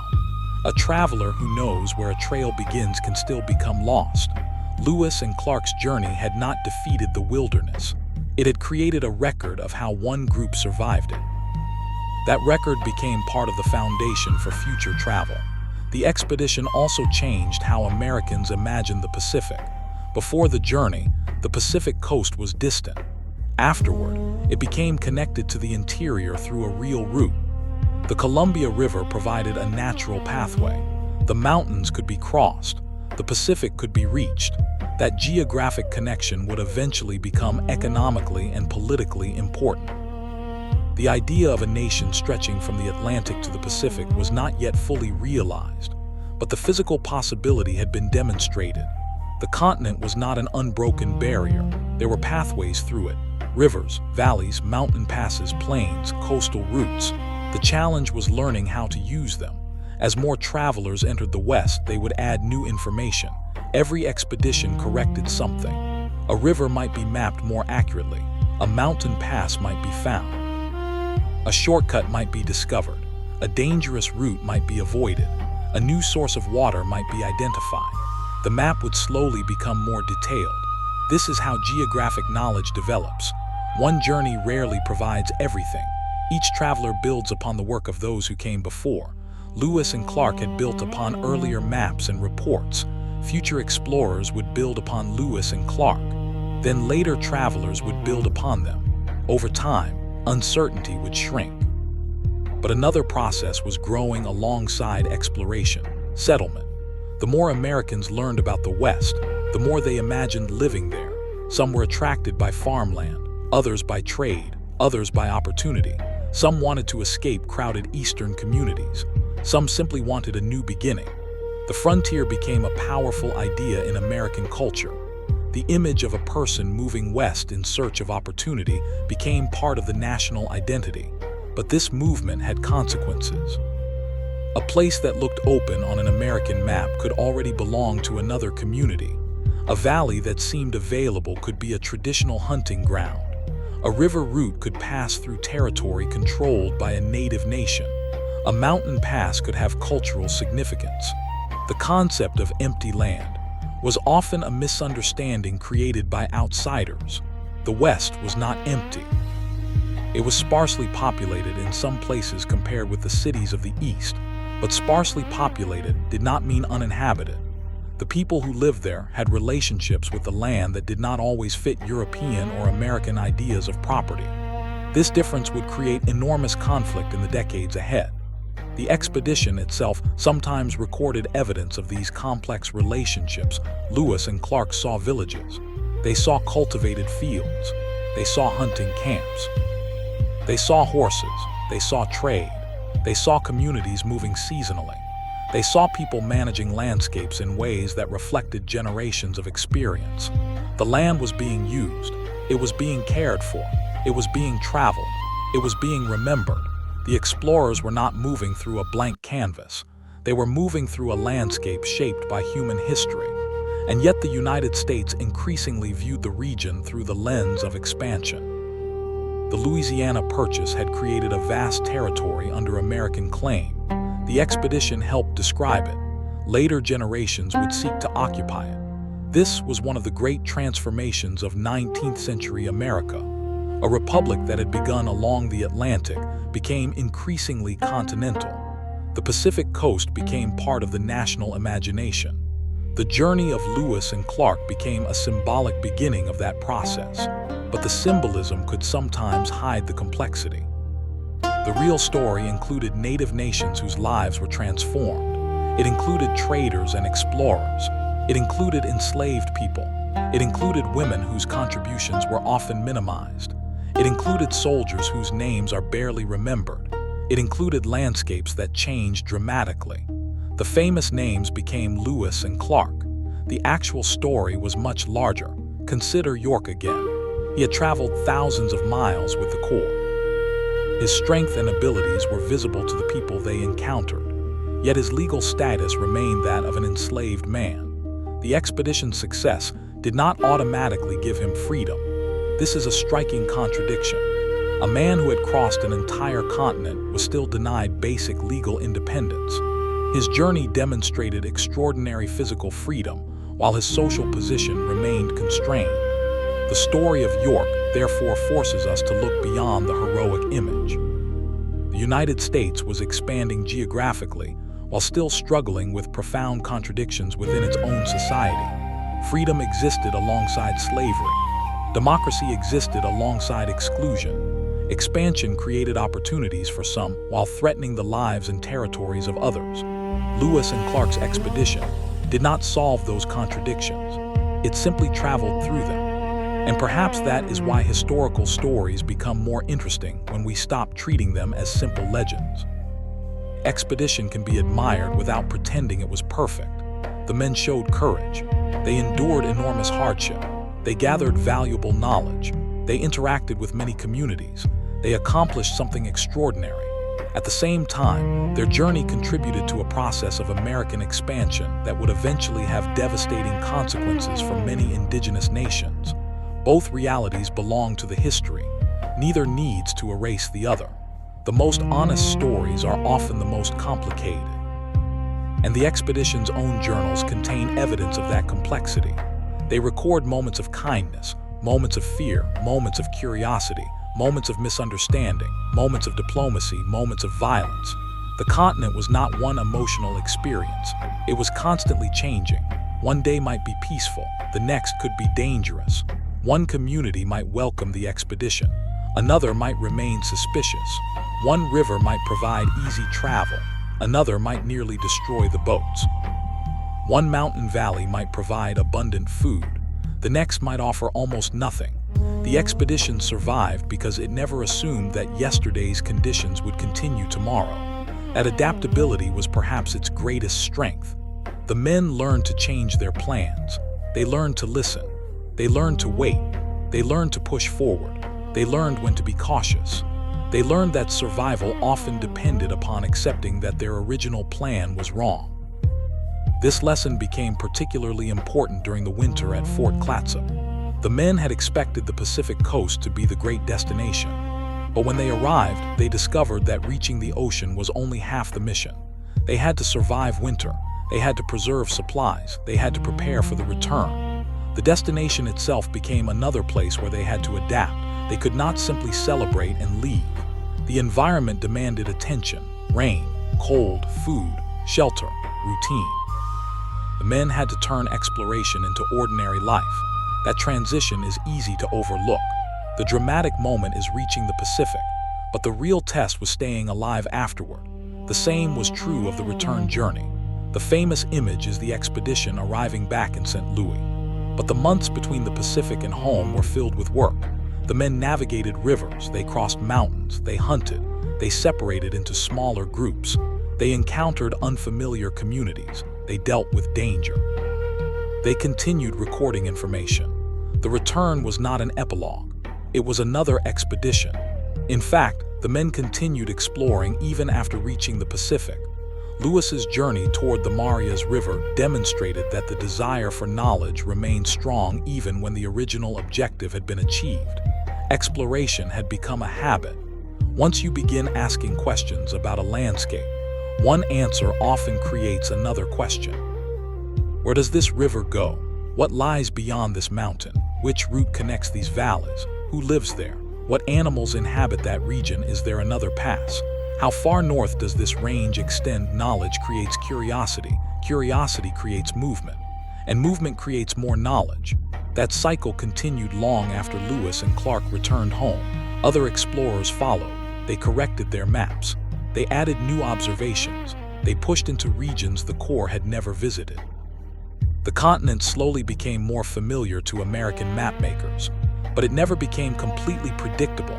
There were always new environments, new communities, new dangers, new opportunities. And eventually, technology would begin changing how people crossed the continent. The canoe and horse would not remain the primary forms of transportation forever. Steamboats would travel western rivers. Wagons would cross the plains. Railroads would eventually cross the mountains. Telegraph lines would transform communication. The journey that took Lewis and Clark more than 2 years would eventually become dramatically faster. But those later travelers inherited a landscape already transformed by earlier exploration. Lewis and Clark were among the first major American explorers to travel across the interior and return with detailed records. Their achievement therefore became a reference point. Future travelers could compare themselves with the core of discovery. They could say, in effect, they crossed it, we can cross it too. That psychological impact should not be underestimated. Human beings often measure possibility by precedent. If nobody has done something, it can seem impossible. Once someone succeeds, others begin thinking about how to improve the process.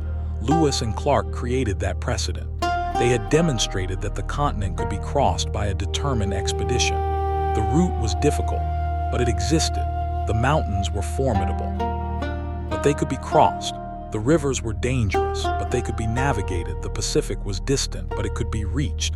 and the journey home was possible. That was an enormous psychological shift. The map had changed. But perhaps more importantly, the imagination had changed. The West was no longer a wall, it was a destination. And once the West became a destination, the future of the United States began moving toward it. Yet the expedition's deepest legacy may not be geographic at all. It may be the reminder that knowledge comes from experience. Lewis and Clark could not understand the Rocky Mountains from Washington. Jefferson could not understand the Missouri from a desk.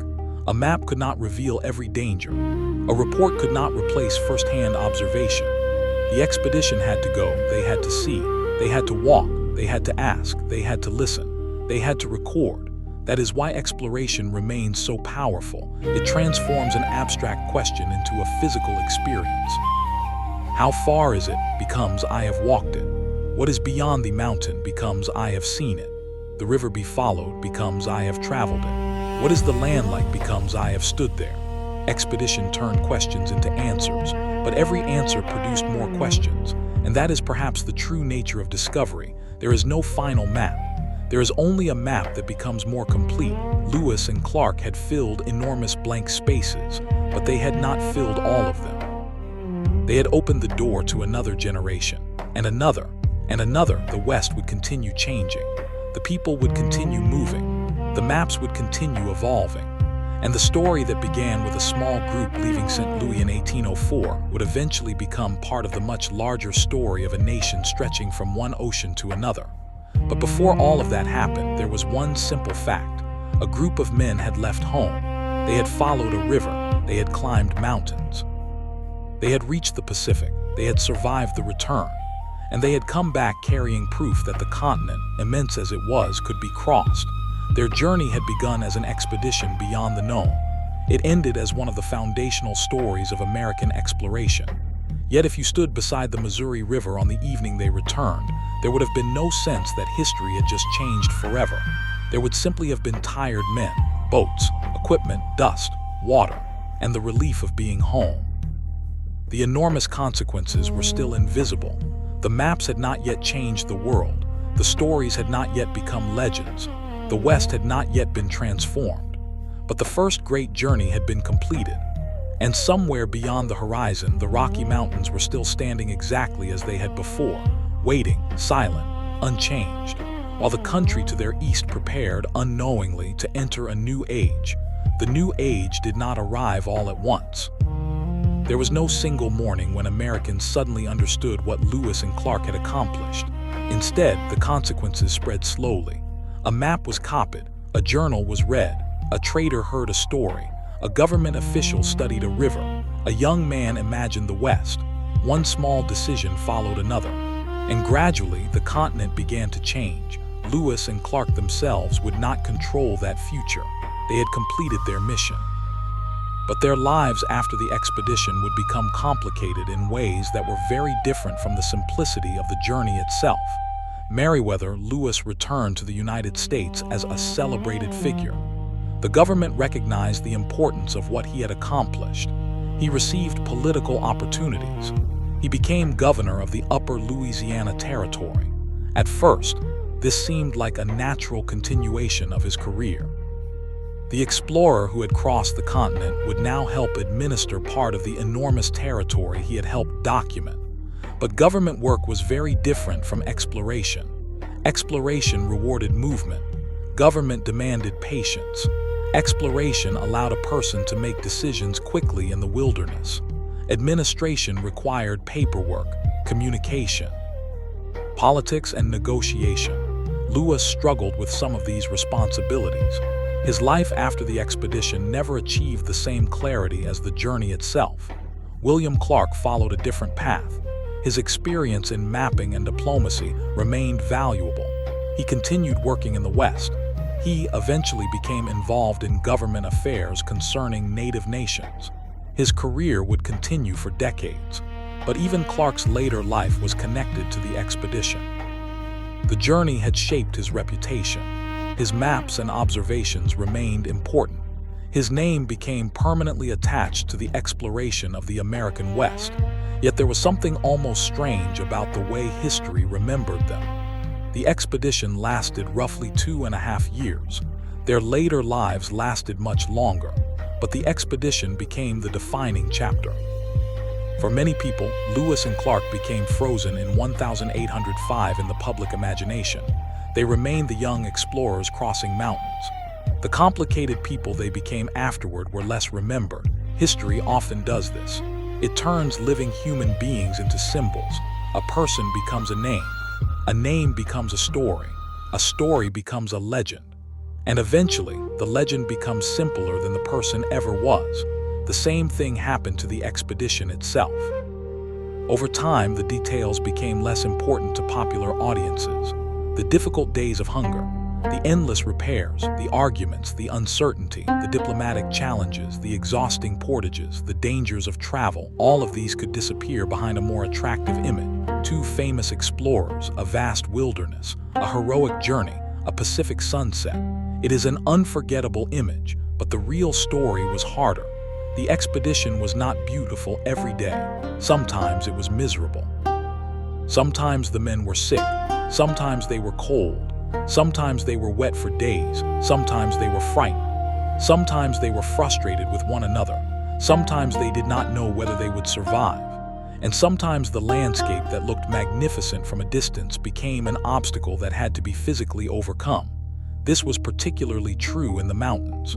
The Rocky Mountains have a special place in the American imagination. Today, millions of people visit them. They drive through them. They photograph them. They hike marked trails. They stay in comfortable lodges. They look at snow-covered peaks from roads and overlooks. But Lewis and Clark experienced the mountains differently. They were not tourists. They were travelers who depended on their bodies and animals. Every steep slope required effort. Every river crossing required planning. Every storm could threaten the expedition. A beautiful mountain pass could still be dangerous. A peaceful forest could hide a difficult route. A river could look calm while concealing powerful currents. The explorers had to read the environment continuously. They could not simply admire it, they had to understand it. That difference between seeing and surviving is essential. When modern people look at photographs of the Lewis and Clark Trail, it is easy to imagine the journey as romantic. The forests look peaceful. The mountains look majestic. The rivers look beautiful. But beauty does not tell you how difficult a place is to cross. A photograph captures a moment.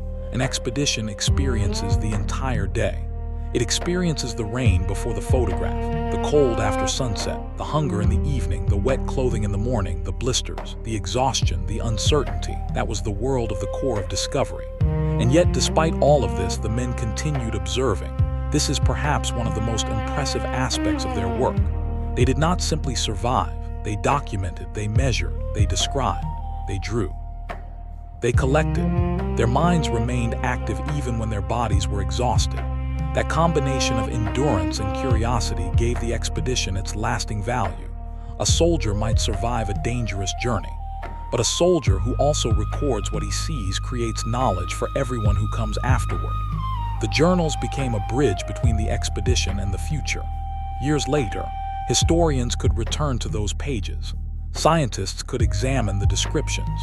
Geographers could compare the maps. Environmental researchers could study the observations. Historians of Native America could examine the recorded encounters. The journals became evidence. And evidence matters because memory changes. People forget. Stories become exaggerated. Legends become simplified. But a written record can preserve details. It does not preserve everything, but it preserves something. That something can be studied. One of the most interesting examples is the explorers' descriptions of wildlife. They encountered animals that were unfamiliar to many people in the East. The prairie dog fascinated them. The pronghorn confused them because of its unusual combination of speed and appearance. The grizzly bear frightened them. The enormous herds of bison demonstrated the abundance of the Great Plains. Today, some of those landscapes look very different. The great bison herds that once seemed almost endless were eventually reduced to a tiny fraction of their former numbers. The change was dramatic. Commercial hunting, settlement, railroads, government policies, loss of habitat, all contributed to the transformation of the plains. The world Lewis and Clark described was therefore temporary. Their journals captured it before enormous ecological changes occurred. This makes their observations valuable not only as historical records, but also as environmental records. They provide glimpses of a North American ecosystem before industrial expansion transformed it. The same is true of native communities. The expedition recorded encounters with societies that would later face enormous pressures: disease, war, displacement, treaty violations, loss of territory, economic disruption, forced migration. The world Lewis and Clark entered in 1804 was already changing, but the scale of change that followed would be enormous. The expedition therefore stands at a historical crossroads. Behind it was one world, ahead of it was another. The old world did not disappear immediately. For decades, native nations remained powerful. Fur traders depended on them. Travelers depended on them. Government officials negotiated with them. But the balance of power would increasingly shift. American population grew, transportation improved, settlers moved west, military power expanded, political pressure increased, land became more valuable. The maps created by explorers became tools for expansion. This is an uncomfortable part of the story. Knowledge can be used for many purposes. A map can help a traveler survive. The same map can help a government claim territory. A description of a river can help scientists understand geography. The same description can help merchants establish a trade route. Information itself is not automatically good or bad. Its consequences depend on how people use it. Lewis and Clark were primarily focused on completing their mission. They were not responsible for every later decision made by the United States, but their work became part of a much larger system of expansion. That historical connection cannot be ignored. It also helps explain why the expedition remains such an important subject today. It is not simply a story of adventure. It is a story about knowledge and power, about exploration and expansion, about curiosity and consequence, about cooperation and conflict, about individuals moving through landscapes that belong to communities with histories of their own. The more closely you examine the expedition, the more layers appear. At first, it looks like an adventure. Then it becomes a scientific expedition. Then a diplomatic mission. Then a military operation. Then a mapping project. Then a story about indigenous history. Then a story about American expansion. Then a story about environmental change. All of these interpretations can exist at the same time. And the further you travel into the history, the less simple the story becomes. That complexity can also be seen in the relationship between the expedition and the native nations it encountered. The explorers often depended on diplomacy. They brought gifts, they gave speeches, they exchanged goods, they tried to establish relationships, but diplomacy was never purely equal. The explorers represented a government. Their mission was connected to American national interests. They were gathering information about territory. The communities they met understood their own interests differently. Some saw opportunities. Some saw potential trading relationships. Some were curious. Some were suspicious. Some were cautious. Some may have seen the expedition as a temporary event that would soon disappear. In many cases, that assumption was understandable. A small group of travelers arrives. They ask questions. They exchange gifts. They leave. Why assume that their visit represents a permanent transformation? Yet decades later, the descendants of those communities would face a United States whose presence was no longer temporary. The visitors would become settlers. The temporary expedition would be followed by permanent institutions. The trail would become a road. The road would become a railroad. The map would become a political boundary.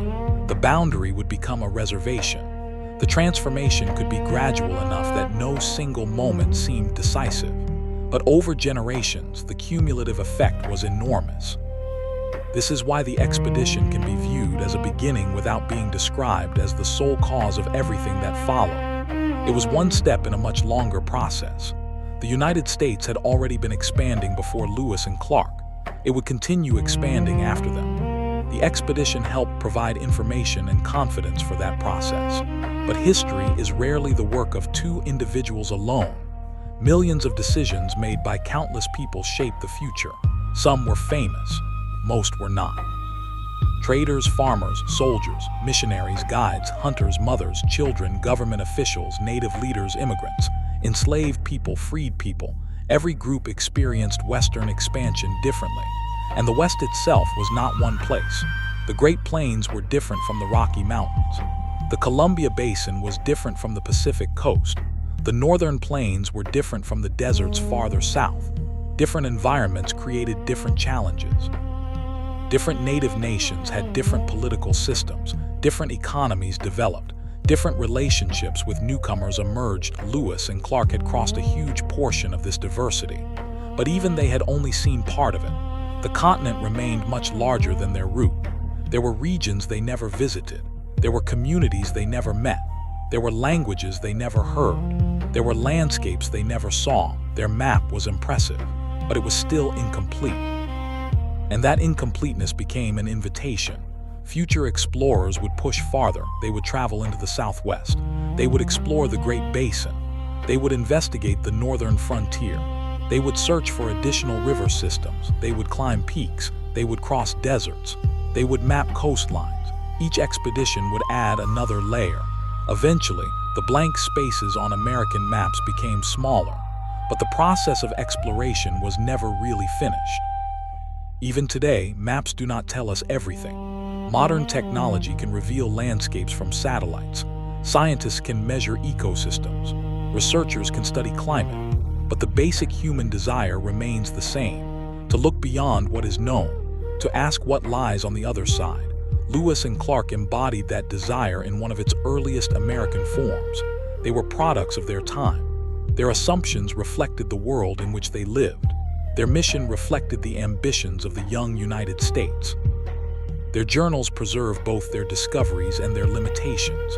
But their journey remains extraordinary. They traveled without modern roads, without reliable long-distance communication, without modern medicine, without weather forecasts, without engines, without satellite navigation, without the ability to call for help.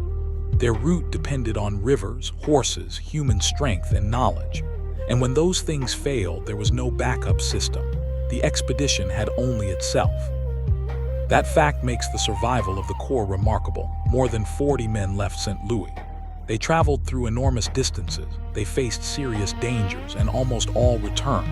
Considering the conditions, that was an achievement in itself. Their survival was not guaranteed. A single severe event could have changed everything. A deadly illness, a major accident, a violent conflict, a winter disaster, a catastrophic river accident, a serious shortage of food. Any of these could have ended the expedition. Instead, the Corps kept moving. One day became another. One camp became another. One river became another. Until finally, the Mississippi carried them back toward St. Louis. The journey that had seemed almost impossible was now behind them. But perhaps the most fascinating part is that the men did not fully understand how important their journey would become. They knew it mattered. They knew they had accomplished something significant, but they could not see the future. They could not imagine highways crossing the Rockies. They could not imagine railroads stretching from ocean to ocean. They could not imagine modern cities rising along the rivers they had traveled. They could not imagine airplanes flying over the mountains. They could not imagine millions of people visiting the landscapes they had struggled through. They could not imagine their journals being read 2 centuries later. They could not imagine their names becoming part of American mythology. They simply went. They observed. They survived. They returned. And then history carried their story forward. The mountains remained. The rivers continued flowing. The forests continued growing. The plains continued stretching toward the horizon. The land did not know that 2 explorers had become famous. Nature did not celebrate their achievement. The Rocky Mountains did not change because Lewis had crossed them. The Columbia did not remember Clark's canoe. The Pacific continued moving against the shore. The world simply continued, but human beings remembered. And memory transformed the journey. The expedition became a symbol of courage, then a symbol of exploration, then a symbol of American expansion, and eventually a subject of historical debate. That evolution is important. It shows that history is not only about what happened, it is also about how later generations choose to remember what happened. Every generation looks backward with different questions. Earlier generations might have asked, how did Lewis and Clark conquer the wilderness? Later historians might ask, how did the expedition contribute to American expansion? Another generation might ask, what did Native communities experience? Another might ask, what can the journals tell us about the environment? Another might ask, what can we learn about leadership, endurance, and survival? The same expedition can therefore produce different stories. None necessarily cancels the others. Together, they create a fuller picture. And perhaps that is the greatest reason to keep returning to the journey, because every time we look closely, another detail appears. A forgotten name, a difficult crossing, a small diplomatic gesture, a scientific observation, a moment of fear, a moment of humor, a moment when the entire expedition could have gone wrong. The famous story is only the surface. Beneath it is a vast network of human experiences. And somewhere within that network was a young woman traveling with her infant son, a black man traveling under the condition of slavery, soldiers carrying weapons across unfamiliar lands, native leaders deciding how to respond to strangers, hunters searching for food, boatmen fighting the current, mapmakers measuring distance, scientists observing plants, leaders making decisions without certainty, all of them moving through the same enormous landscape. That is what makes the core of Discovery more than a story about two explorers. It was a moving community, a temporary society traveling across a continent. And for more than 2 years, their lives were tied together by the same question. What lies beyond the next horizon? They kept asking it, and they kept moving, until the horizon finally became the Pacific. Then they turned around, and the same question waited for them on the way home. What lies beyond the next horizon? Perhaps that is the simplest explanation for why the journey still fascinates people more than 2 centuries later, because the question is timeless. The landscape changes, the technology changes, the countries change, the maps change, but the human desire to see what lies beyond the next horizon remains. And Lewis and Clark spent more than 2 years following that desire across a continent. The map was no longer blank when they returned, but it was far from complete. And the men who followed them would soon discover that filling the remaining spaces would require journeys just as difficult, and sometimes even more dangerous.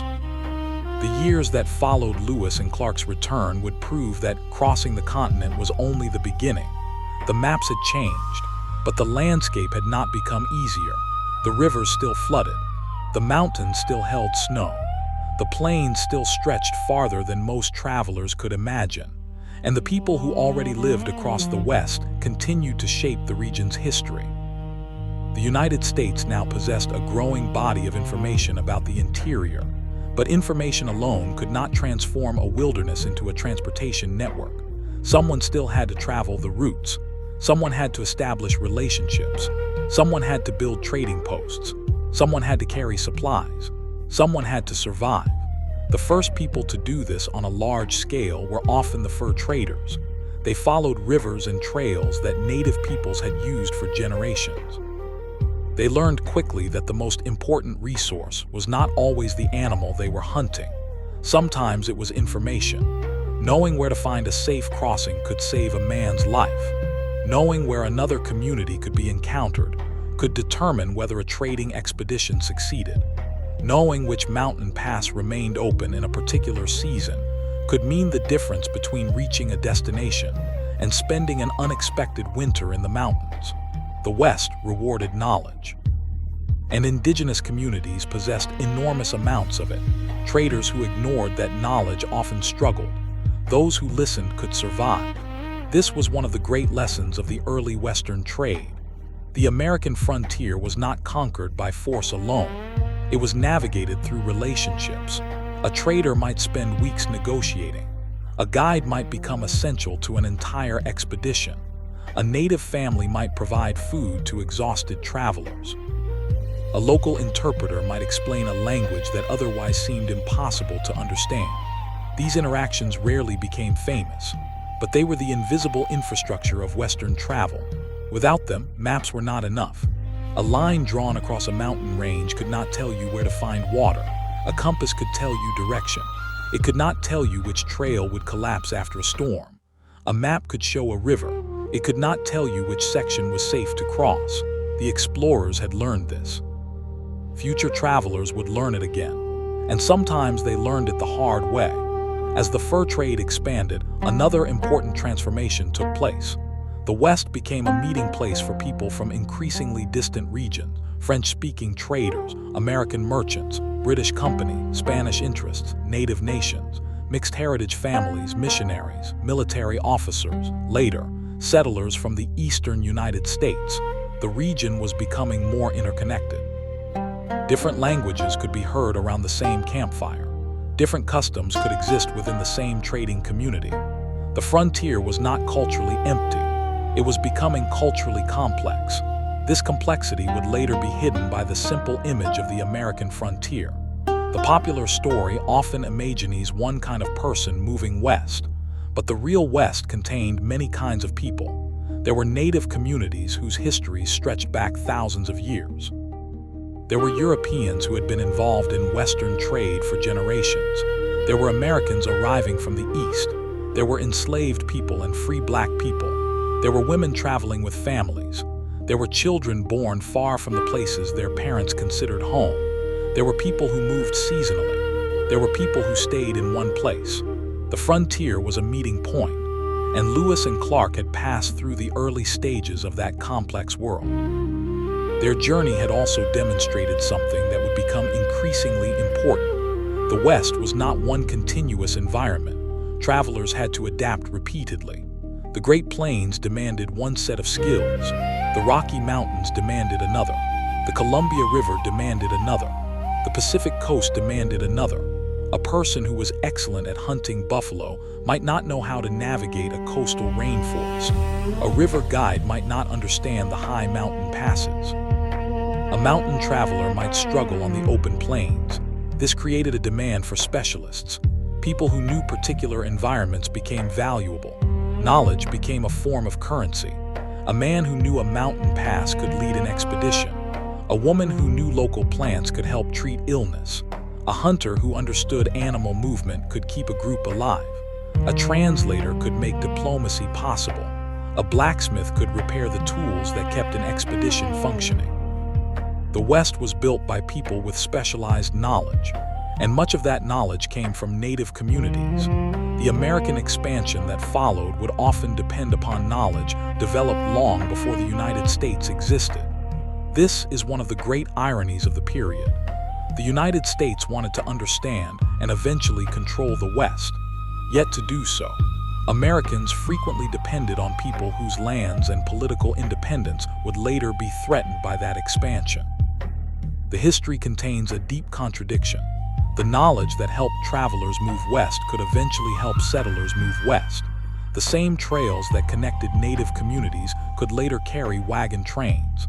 The same rivers that supported indigenous trade could later support American commerce. The same maps that helped explorers understand geography could later support territorial claims. Information traveled ahead of settlement. The expedition had made that possible on a larger scale. But another force was beginning to shape the future: the idea of national destiny. The young United States increasingly imagined itself as a continental nation. The Atlantic was no longer the edge of the national imagination. The Pacific became part of the country's future. This idea would develop gradually. It would later become associated with the belief that American expansion across the continent was inevitable. But inevitability is something people often recognize only after events have already happened. In 1806, nothing about the future was guaranteed. The United States did not yet control the entire continent. European powers still held territory. Native nations remained independent. The population was concentrated in the east. Transportation was primitive. The mountains remained formidable. The Pacific coast was extremely distant. The future could have unfolded differently. Lewis and Clark themselves could not have predicted what would happen. Their journey provided information. It did not provide certainty. That is an important distinction. Historical events often appear inevitable when viewed backward, but people living through them rarely know the ending. For the explorers, the future was as uncertain as the next bend in the river. They had to make decisions with the information available to them. The same was true of the native leaders they encountered. A chief deciding whether to welcome the expedition could not know that American settlers would eventually arrive in much larger numbers. A community trading with a passing expedition could not predict the future impact of American expansion. A traveler crossing the mountains could not imagine railroads someday tunneling through those same ranges. History is easier to understand when we remember that nobody knew the ending. Everyone was making choices inside uncertainty. This makes the expedition feel surprisingly modern. We often imagine historical people as if they knew what would happen. They did not. Lewis did not know whether he would successfully return. Clark did not know whether the next mountain pass would be open. Sacagawea could not know what the expedition would mean for her future. York could not know how later generations would remember him. Native leaders could not know how American expansion would affect their descendants. Everyone was living inside an unfinished story. That is exactly what makes the journey so compelling. The expedition was not a reenactment of history. It was history happening in real time. Every decision created the next problem. Every discovery created another question. Every successful crossing led to another obstacle. The men did not know that their journals would become famous. They simply wrote because they needed to record what they were seeing. They did not know that their route would become a historical trail. They simply needed to find a way forward. They did not know that future generations would study their maps. They simply needed to know where they were. This is perhaps the most human part of the story. Great historical events are often created by ordinary actions performed under extraordinary circumstances. Walking, writing, measuring, hunting, repairing, listening, waiting, moving again. The expedition's greatness was built from thousands of these small actions. And that is why the journey cannot truly be understood by focusing only on the dramatic moments. The dramatic moments were important. The grizzly bears, the mountain crossings, the Pacific, the tense encounters, the difficult rivers. But between those moments were countless hours of ordinary work. Those hours were what made the dramatic moments possible. A mountain cannot be crossed without packing the supplies. A river cannot be navigated without repairing the canoe. A diplomatic meeting cannot succeed without preparing gifts. A scientific observation cannot be recorded without stopping to write. Exploration is built from preparation. That lesson remains relevant today. Modern explorers have satellites and aircraft. They have advanced equipment. They have digital communication. But the fundamental challenge remains. Preparation determines survival. Lewis and Clark prepared extensively before leaving St. Louis. They gathered equipment. They trained men. They selected supplies. They planned routes. They studied available maps. They considered what might be encountered. Even then, they were surprised repeatedly. Preparation did not eliminate uncertainty. It simply increased their ability to respond to it. The same principle helped them during the most difficult stages. When the river became unnavigable, they adapted. When food became scarce, they hunted. When horses became necessary, they sought them. When communication became difficult, they relied on interpreters and gestures. When the landscape changed, their plans changed. The expedition was successful partly because it was flexible. Rigid plans would have failed. The West did not care what the original plan was. The environment imposed its own rules. The expedition had to obey them. This became especially obvious during winter. Winter was perhaps the greatest enemy of all. Cold changed everything. Water froze. Food became harder to obtain. Travel slowed. Animals suffered. Clothing became more important. Shelter became essential. A group could survive a difficult day. A prolonged winter required a system. The expedition repeatedly had to think about seasons. A mountain pass that was possible in summer could become deadly in winter. A river route that worked during one season could become impossible during another. Timing was therefore as important as direction. Knowing where to go was not enough. You had to know when to go. Native communities understood seasonal patterns deeply. Their survival depended on it. They knew when animals migrated, when plants became available, when rivers rose, when snow arrived. When certain routes became accessible, travelers who ignored seasonal knowledge could find themselves trapped. Lewis and Clark gradually learned this. Their journey was not simply across space, it was across time. They had to coordinate their movement with the seasons. The expedition schedule was constantly influenced by weather and geography. This is another detail that disappears in simplified versions of the story. A map can show where the expedition went. It cannot easily show why they went there at that particular time, but timing could determine survival. The Pacific coast provided another lesson. The men arrived during the wet season. The environment was extraordinarily different from the dry plains farther east. Rain became almost constant. Wood behaved differently. Clothing stayed wet. Fire became harder to maintain. The men adapted by building Fort Clatsop. The fort was not luxurious. It was a practical shelter. It protected the men from the worst conditions. Inside those rough walls, the expedition waited. The men hunted, they prepared food. They worked on equipment, they recorded information. They rested when they could. The fort became their world for the winter. The name, Fort Clatsop, itself reflected their location near the Clatsop people. Again, the expedition was operating within an indigenous landscape. The explorers were not alone. Local communities understood the area. They knew the environment. They traded with the expedition. They interacted with the men. The fort existed because the expedition had reached this region. But the land itself had long belonged to a human community with its own history. This pattern repeated across the continent. The expedition's route crossed through many indigenous homelands. Each region had its own people, its own politics, its own traditions. The journey therefore involved dozens of cultural encounters. Some were brief, some lasted longer, some were peaceful, some were tense, but all formed part of the expedition's experience. The explorers had to communicate across enormous cultural differences. Sometimes they used interpreters. Sometimes they relied on sign language. Sometimes gestures and gifts carried meaning. Sometimes misunderstandings occurred. Communication was rarely perfect. Yet the expedition kept trying. That willingness to communicate may have saved lives. Diplomacy was not simply polite behavior, it was a survival strategy. A peaceful relationship could mean food, it could mean horses, it could mean information, it could mean safe passage. A hostile relationship could mean conflict. The expedition therefore had to understand people as carefully as it understood rivers. That required patience. And patience was not always easy.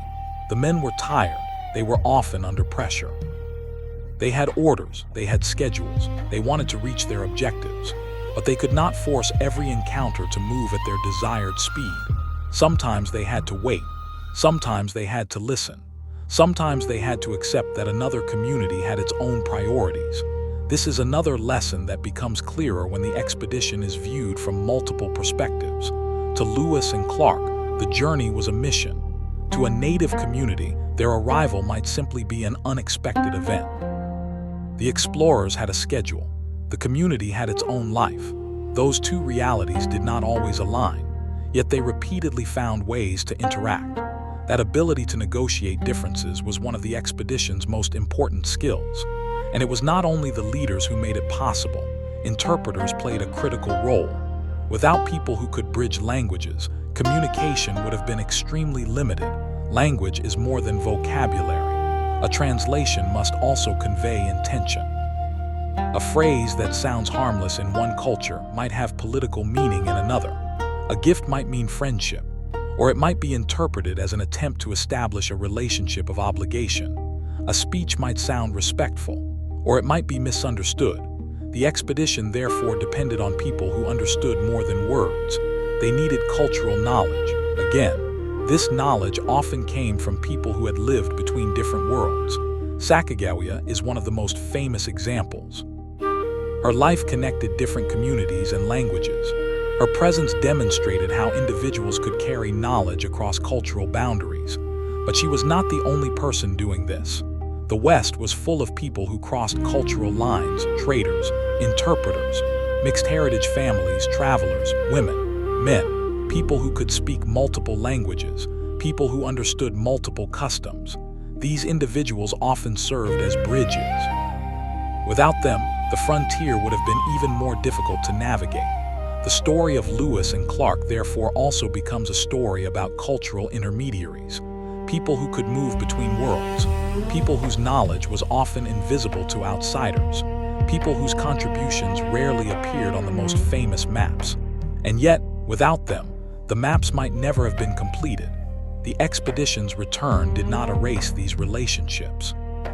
In fact, many of the routes they traveled would continue to depend upon indigenous guides and traders. The West remained a shared world, but the balance of power was slowly shifting. The United States was growing, its population was increasing, its economic ambitions were expanding, its government was becoming more capable of projecting power westward.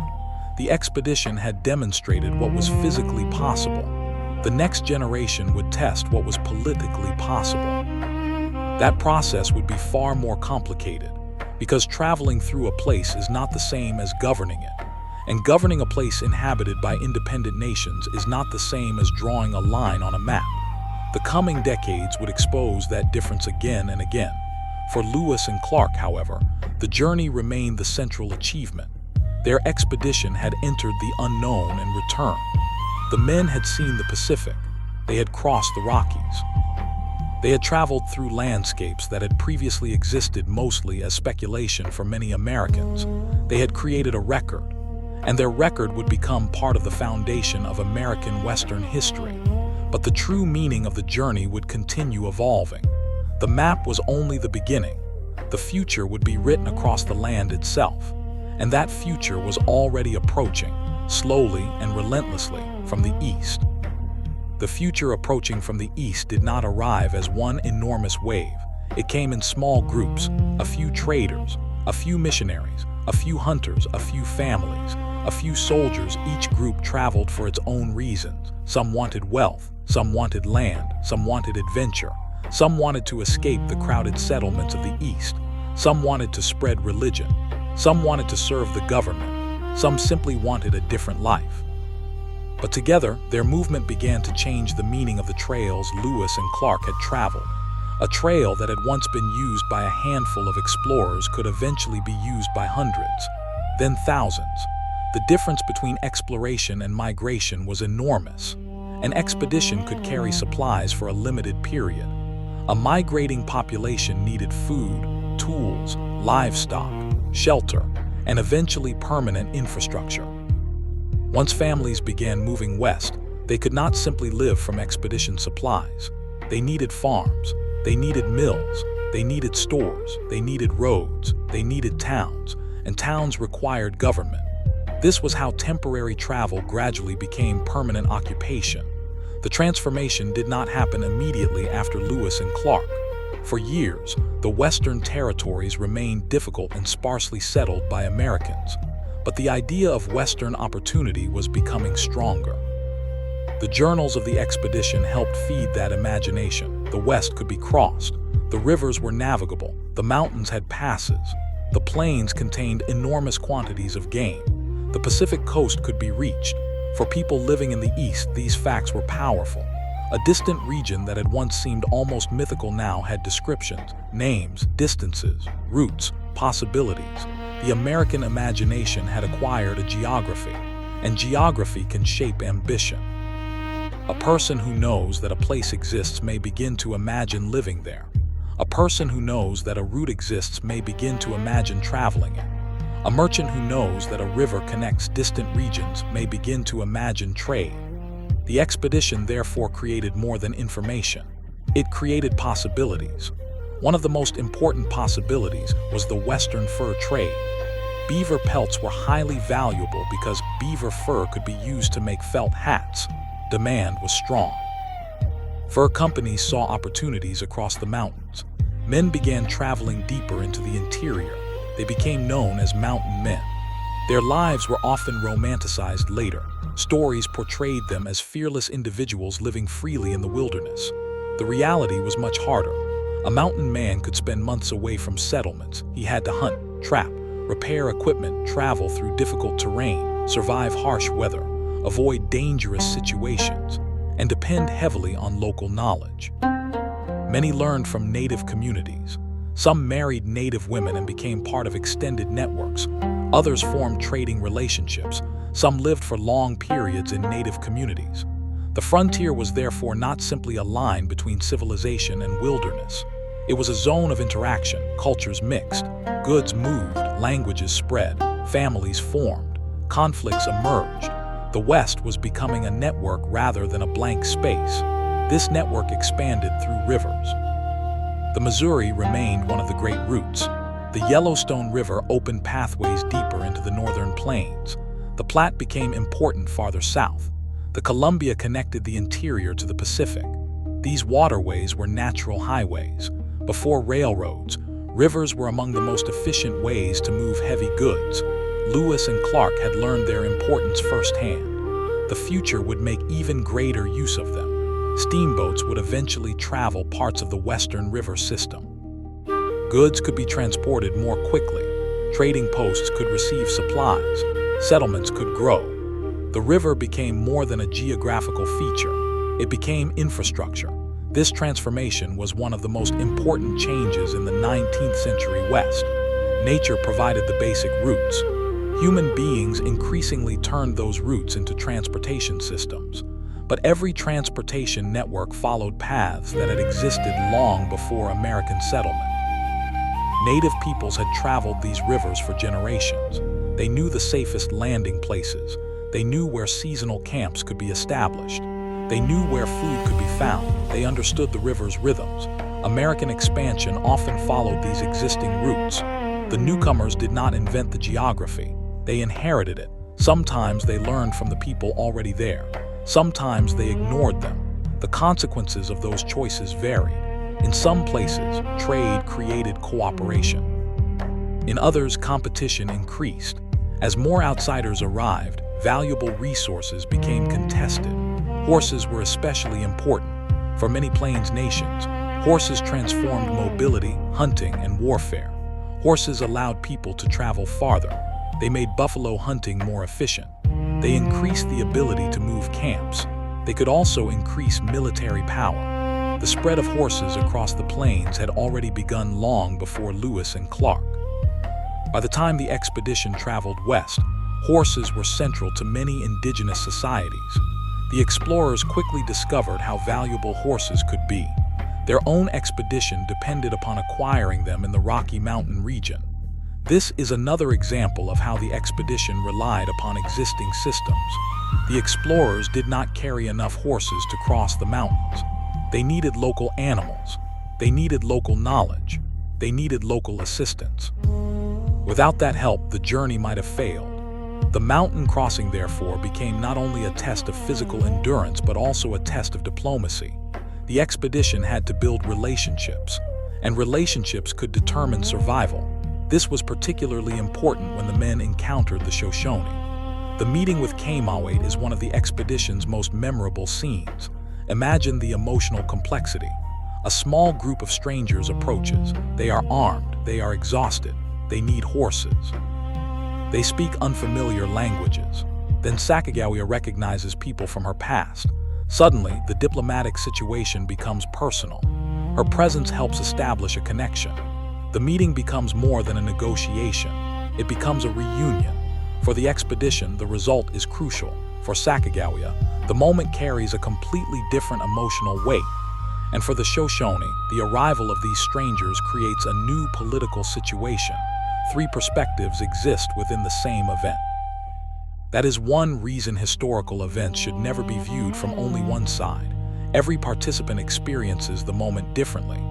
The expedition's success in obtaining horses helped them continue west, but the mountains remained. The continental divide was still ahead. The terrain became difficult.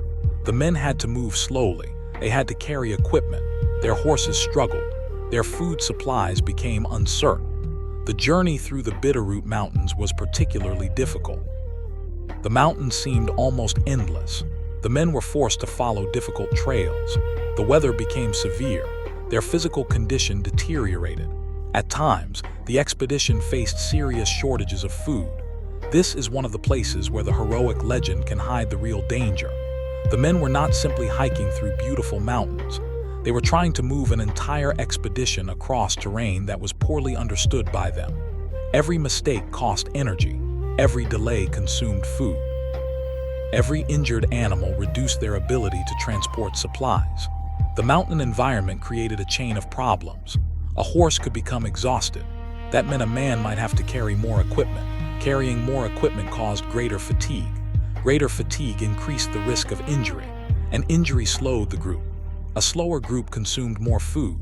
The shortage of food increased weakness. Weakness made the next obstacle even harder. In wilderness travel, small problems can become large problems quickly. The Corps survived partly because they kept adjusting. They reduced loads, they changed routes, they searched for food, they relied on local assistance, they kept moving. Eventually, the mountains were behind them. But reaching the western side did not mean the danger was over. The rivers presented new challenges. The men had to adapt to a completely different transportation system. Canoes became central again. The Columbia was powerful. Its rapids and currents could be dangerous. The expedition had to understand the river. A mistake could destroy supplies. A damaged canoe could delay the entire group. The river carried them westward, but it demanded respect. The men had to learn its behavior. Again, local knowledge mattered. The people who lived along the river knew its dangers. They understood the rapids. They knew where to land. They knew how to travel the water. The expedition's progress was therefore never simply the result of its own abilities. It was connected to a much larger world of knowledge. The Pacific finally appeared. After so much uncertainty, the sight of the ocean must have been extraordinary. The men had spent months imagining it. Now it was real. They could hear it, smell it, see it. They had crossed the continent. But the Pacific coast did not provide the easy celebration one might imagine. The weather was harsh. The landscape was unfamiliar. The expedition still had to build shelter, and the journey home remained. This is perhaps one of the most remarkable psychological aspects of the expedition. The men reached the place they had been trying to reach for more than a year, and yet they knew immediately that the mission was only halfway finished. There was no modern transportation waiting for them, no ship guaranteed to carry them back to St. Louis, no airplane, no railway, no reliable communication. They had to return using their own resources. That knowledge must have changed the emotional meaning of reaching the Pacific. The ocean was not simply an endpoint. It was also a reminder of how far they were from home. Home was on the other side of the continent, and the mountains were still there. The men spent the winter at Fort Clatsop. During those months, their daily lives became repetitive: hunting, cooking, repairing, writing, sleeping, waiting. The drama of exploration temporarily disappeared, but this ordinary routine was essential. An expedition cannot survive on excitement. It survives through repetition. The same tasks must be completed every day. Firewood must be collected. Food must be prepared. Clothing must be repaired. Weapons must be maintained. Shelter must be protected. Records must be kept. This is the hidden labor of exploration. The famous moments are supported by hundreds of ordinary ones. When spring arrived, the men were ready to leave. The return journey began. The expedition had already learned much about the route. Knowledge did not make the journey easy. The Columbia still demanded caution. The mountains still had to be crossed. The plains still stretched for enormous distances. And the men had already spent more than a year in the field. Their bodies were tired, their clothing was worn, their equipment had been used repeatedly. Some supplies were damaged or exhausted. Yet they moved east. This time, the landscape felt familiar in some ways. They knew the broad route. They knew where certain rivers led. They had experience with the terrain. But they were also more willing to explore side routes. The expedition divided into smaller groups. This allowed them to gather additional information. It also created new risks. A smaller group had fewer people to help in an emergency. The separation required trust. Lewis and Clark were no longer physically together at all times. Each group had to make independent decisions.